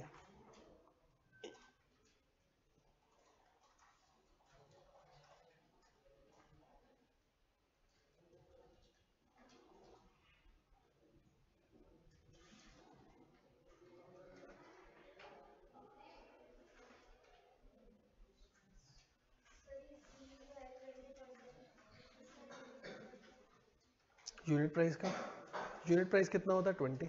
मैंने बोला था ना, परसेंटेज कभी भी दे रखी है हमेशा किस पे निकलती है, यूनिट प्राइस पे हमेशा। ईओक्यू आ गया सबका, कितना आ रहा है ईओक्यू बाकियों का, बढ़िया।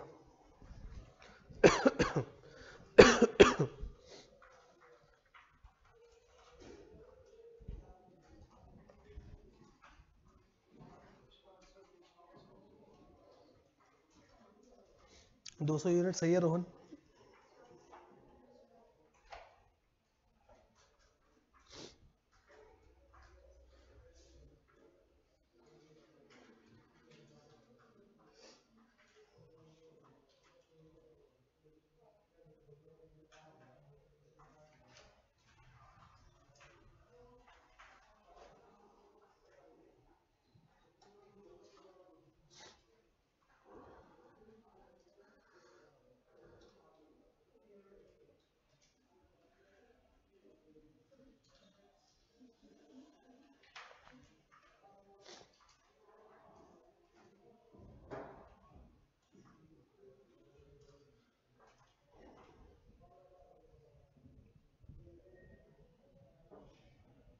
हो गया पूरा क्वेश्चन, मैच करें, बताओ जी।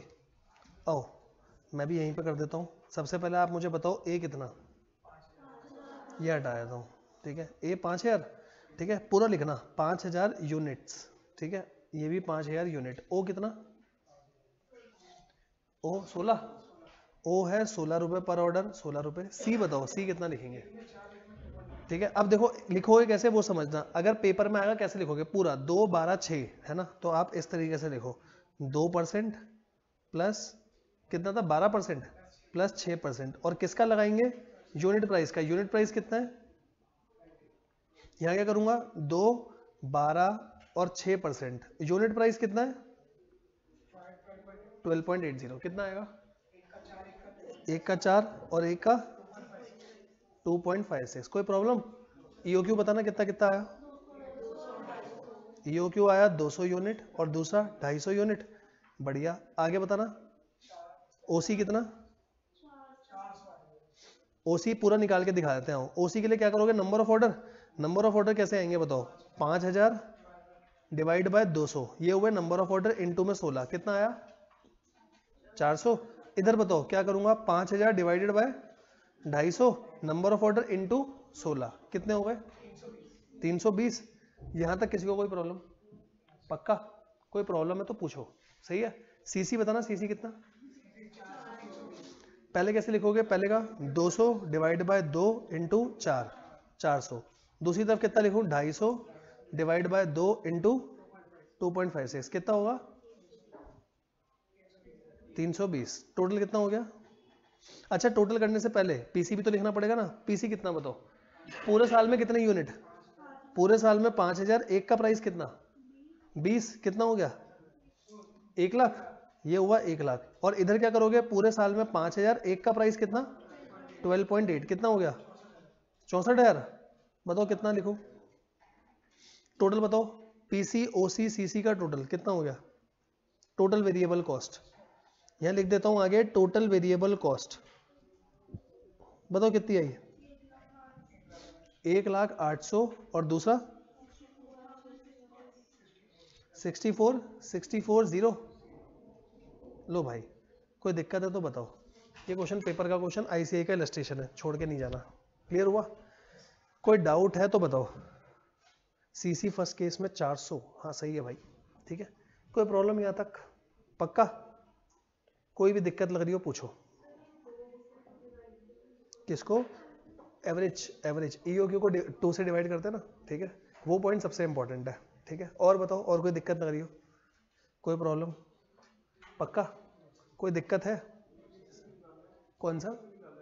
पीसी क्यों निकाला? देख क्वेश्चन में क्या लिखा है भाई, क्वेश्चन में ना यहाँ पर एक चीज लिखी है, आपको निकालनी है टोटल वेरिएबल कॉस्ट। एसोसिएटेड नहीं लिखा। एसोसिएटेड का मतलब होता है जो इंपॉर्टेंट कॉस्ट हो, जो डिसीजन मेकिंग में आ रही हो।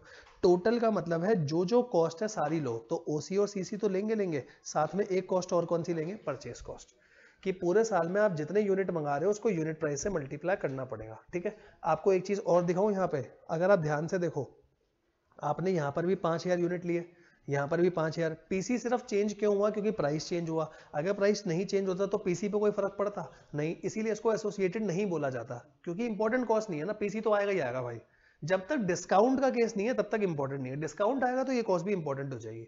और कोई डाउट? पक्का? कोई आ रहा है मन में डाउट, पूछना है। सही है यहाँ तक? ईओक्यू पे कमांड आ रही है, अगर ईओक्यू से रिलेटेड क्वेश्चन आएगा तो कर पाओगे ना, ठीक है। नोट हो गया सबका? मैडम पीछे हो गया नोट? आओ जी, चले आगे, आओ। एक क्वेश्चन और करके देखोगे, ठीक है। सिर्फ एक क्वेश्चन और कर रहे हैं, चलो लास्ट क्वेश्चन आज का, ठीक है। क्वेश्चन नंबर 7 पढ़ा मैं रहा हूं, करना आपको है। आरटीपी का क्वेश्चन है, आईसीआई की आरटीपी का क्वेश्चन, ठीक है। और पेपर में एक बार आया हुआ है, 6 मार्क्स का, ठीक है। देखते हैं आपसे हो पाता है नहीं। देखो पहले मैं पढ़ा रहा हूं। Complete gardener is deciding on the EOQ. EOQ decide करना चाहता है for 2 brand of lawn fertiliser, एक है सुपर ग्रो, एक है नेचर ओन। दो ब्रांड दे रखे हैं, कोई दिक्कत नहीं। दोनों की एनुअल डिमांड दे रखी है, कोई दिक्कत तो नहीं, ठीक है। रेलेवेंट ऑर्डरिंग कॉस्ट पर परचेज ऑर्डर, ये क्या दे रखा है, पढ़ के देखो। रेलेवेंट ऑर्डरिंग कॉस्ट पर परचेज ऑर्डर, क्या ऑर्डरिंग कॉस्ट है सिंपल, पर ऑर्डर। फालतू में इतना लिख के दे रहा है, वो आपको गुमराह करना चाह रहा है, गुमराह मत होना, ठीक है। ये ओ दे रखा है 1200 और 1400 ऑर्डरिंग कॉस्ट एक ऑर्डर की। एनुअल रेलेवेंट कैरिंग कॉस्ट, भैया एनुअल है और एक बैग की है 480 और 560, कोई दिक्कत तो नहीं। टोटल नहीं है ये, पर यूनिट पर है ना। मैं इतनी बड़ी फिगर देख के ऐसा मत सोचना कि वैसे तो सीसी हमेशा छोटा आता था, नहीं, पढ़ना है ध्यान से। पहला बोला ईओक्यू, क्या दोनों का ईओक्यू निकल सकता है? अगर मुझे क्वेश्चन जल्दी करना क्या करूंगा, 2 कॉलम बना के सारी कैलकुलेशन साथ में करूंगा। ईओक्यू तो ठीक है, आगे आना। क्या लिखा है फॉर ईओक्यू, ध्यान से आप बताओगे क्या करना है। For EOQ, what is the sum of total annual relevant ordering cost and total annual relevant carrying cost. क्या पीसी लेना है या ओसीसीसी लेना? खाली सिर्फ ओसीसीसी निकाल के टोटल। मैं सिंपल बोलूं एसोसिएटेड कॉस्ट का टोटल, कोई दिक्कत तो नहीं, ठीक है सर। फॉर ईओक्यू के लिए एक चीज और बतानी है। Compute the number of delivery per year for super grow और नेचर ओन। क्या पूछना चाह रहा है? Number of delivery per year, number of orders, एक साल में कितने ऑर्डर हो सकता है। पूरा क्वेश्चन पेपर में आया 6 मार्क्स का, करके देखो। पूरा करना प्रेजेंटेशन के साथ, 2 कॉलम बनाना, पूरा सॉल्व हो जाएगा एक ही बार में। कैसे रखेंगे प्रेजेंटेशन? पहले AOC फिर EOQ, बस उसके आगे तो पता ही है आपको।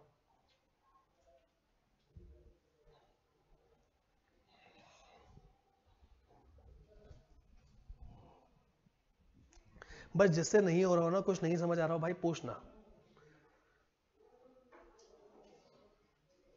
क्योंकि कॉस्टिंग ऐसी ही है, टफ नहीं है कॉस्टिंग, बस समझ आ गई आपको एक बार में तो कोई दिक्कत नहीं है।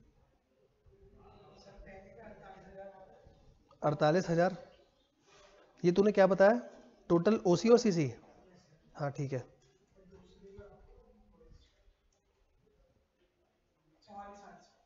बढ़िया। अब प्रेजेंटेशन कर दे बस, ठीक है, प्रेजेंटेशन के साथ कर दे बस अब, ठीक है। जब EOQ निकालेगा, EOQ के आगे लिखना है, जैसे यहाँ बैग्स दे रखे ना, क्योंकि EOQ क्वांटिटी को बोलते हैं, आपका जो भी आया 400 500 आगे लगा के आना बैग्स, 500 बैग्स, नहीं लिखा होगा तो यूनिट्स, ठीक है। ये छोटी छोटी चीजों में आधे आधे नंबर कट जाते हैं, इसका ध्यान रखना बस।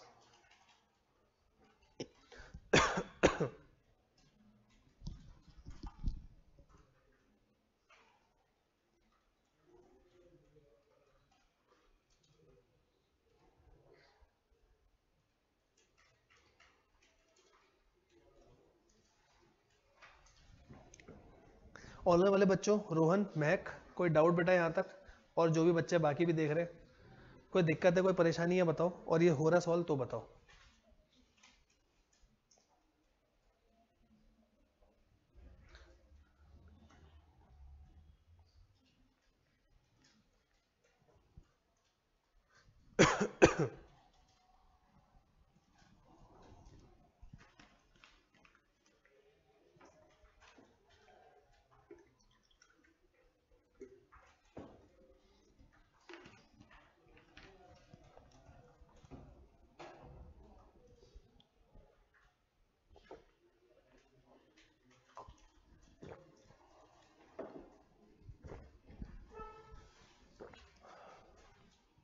EOQ आ गया क्या सबका?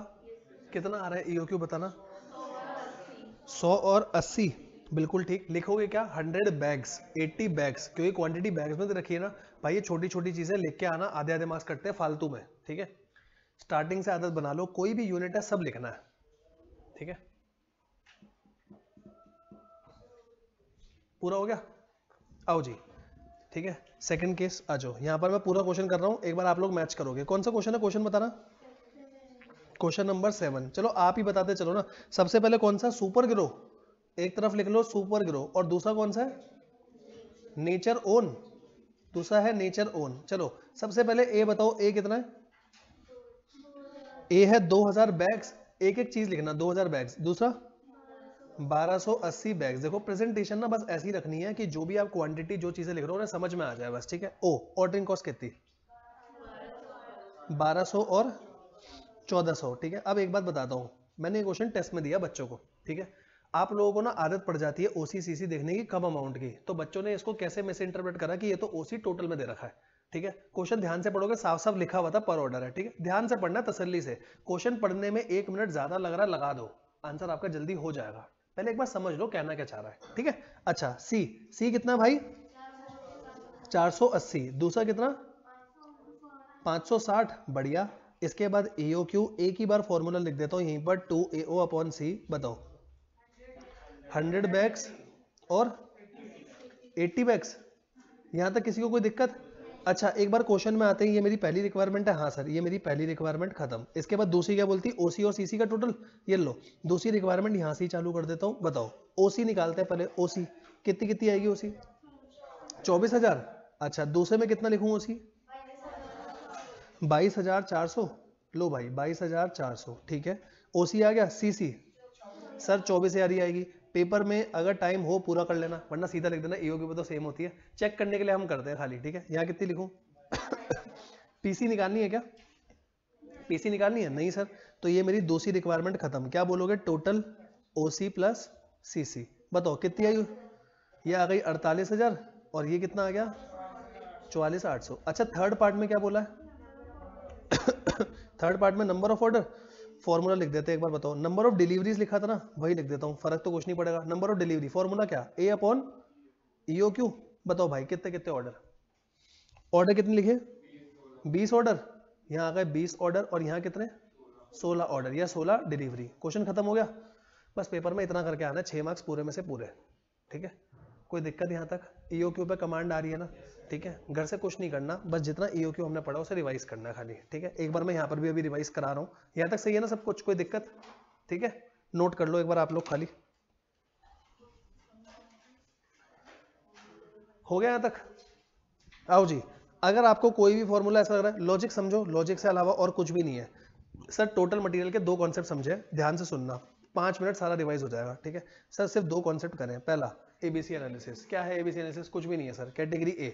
सिर्फ यहाँ है वैल्यू, एक तरफ है क्वांटिटी। वैल्यू बेसिस पे देखोगे बहुत ज्यादा, क्वांटिटी बेसिस पे बहुत कम। इसके बाद हमने देखा सी, खाली कुछ है ही नहीं। सी में कितना? वैल्यू के बेसिस पे बहुत कम, क्वांटिटी के बेसिस पे बहुत ज्यादा। बी क्या रखोगे सर? मॉडरेट है, बीच में चलता है, कोई दिक्कत तो नहीं। ए वालों पे कंट्रोल कितना? बहुत ज्यादा कंट्रोल। सी वालों पे लो लेवल, बीच वालों पे moderate level control, medium level control, कोई दिक्कत तो नहीं। सर पेपर में करना कैसे क्वेश्चन? कैटेगरी ए, मतलब कैटेगरी ए कह रहा हूँ सॉरी। सबसे पहले क्या लिखेंगे? आइटम्स। सबसे पहले आएंगे आइटम्स, आगे क्वांटिटी। क्वांटिटी कौन सी लेते हैं? एवरेज। अगर एवरेज दे रखी है बढ़िया, नहीं दे रखी मिनिमम मैक्सिमम है डिवाइडेड बाय 2, ठीक है सर। आगे cost per unit, total cost निकालेंगे, परसेंटेज निकालेंगे, उस बेसिस पे कैटेगरी दे देंगे। क्वेश्चन साइलेंट है, हम कौन सी कैटेगरी मानेंगे? 70 20 10, कोई दिक्कत तो नहीं आता सर। 70 कैसे चलोगे? हाईएस्ट से चालू करेंगे, जहां तक 70 के आसपास पहुंचा वो सारा क्या है? Category A. अच्छा सी पे कैसे चलेंगे? बिल्कुल जीरो से स्टार्ट करेंगे, जहां 10 तक हो गया कैटेगरी सी, बाकी जो बीच में बच गया वो क्या है? Category B. हम कैसे चल रहे हैं? क्यूमुलेटिव बेसिस पे, इकट्ठा करके चल रहे हो आप, ठीक है। अब पेपर में इसके अलावा 2 चीज आ सकती है। हो सकता है वो पेपर में बोल दे सर 70% मत लो, यहां पर लो 75%। हमें क्या करना पड़ेगा? 75% लेना पड़ेगा। यहां वो बोल दे 6% लो, लेना पड़ेगा। एक तरीका ये। दूसरा तरीका वो बोल सकता है सर परसेंटेज बेसिस पर 15% से ऊपर अगर कुछ भी है उसे कैटेगरी ए मानना है, तो हम रैंकिंग देके उस बेसिस पे बोल देंगे। सी वालों को बोल देंगे जैसे 6 और उससे कम था तो बाकी बचा हुआ क्या हो जाएगा? Category B. इतना ही है इसमें कॉन्सेप्ट में, और कुछ नहीं आ सकता। यहां तक सही है सब कुछ? पक्का? अच्छा, इसके बाद आपने करा दूसरा कॉन्सेप्ट, जल्दी से बताओगे दूसरा कॉन्सेप्ट कौन सा? Sir EOQ full form economic order quantity. Sir दूसरा नाम, घर का नाम, रीऑर्डर क्वांटिटी। ध्यान रखना, मैं बार बार फोकस डाल रहा हूं, रीऑर्डर क्वांटिटी है, रीऑर्डर लेवल नहीं है, अलग कॉन्सेप्ट है, अगली क्लास में समझा दूंगा। रीऑर्डर क्वांटिटी, सही है। अच्छा सर EOQ लेवल पर सबसे बड़ी पहचान, OC किसके बराबर होता है? CC। OC का formula number of orders, number of order है A अपॉन EOQ, इनटू में ऑर्डरिंग कॉस्ट एक ऑर्डर की। CC sir on an average गोदाम में कितना रहेगा? इनटू में CC पर यूनिट पर एनम। मुझे ये भी पर एनम चाहिए, मुझे ये भी एनुअल चाहिए। अगर एनुअल नहीं होगी तो लेकर आओगे। डेज में है 365 से मल्टीप्लाई, वीक में है 52, मंथ में है 12 से। क्वेश्चन ने बोल दिया एक साल में 360 दिन है, 360 से कर देना, कोई प्रॉब्लम तो नहीं। अगर क्वेश्चन में कभी भी CC दे रखा है परसेंटेज पे, किससे मल्टीप्लाई करते हैं? यूनिट प्राइस या परचेज प्राइस से मल्टीप्लाई करेंगे, कोई दिक्कत तो नहीं आता। एक बात और बताओ सर, कभी भी दे रखा है एसोसिएटेड कॉस्ट, एसोसिएटेड कॉस्ट में कौन कौन से आते हैं? OC plus CC।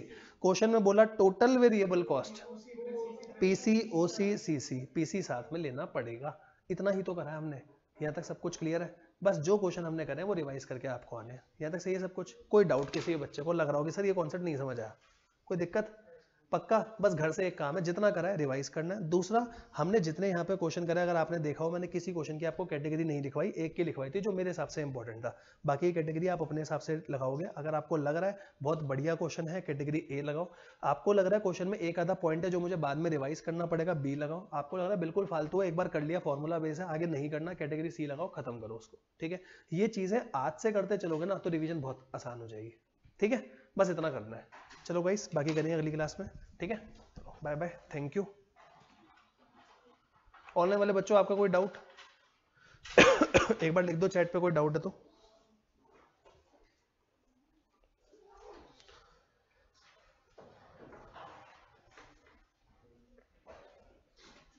चलो ठीक है गाइस, कोई डाउट हो नंबर आपके पास ही है, व्हाट्सएप पे पूछ लेना, ठीक है। Bye bye.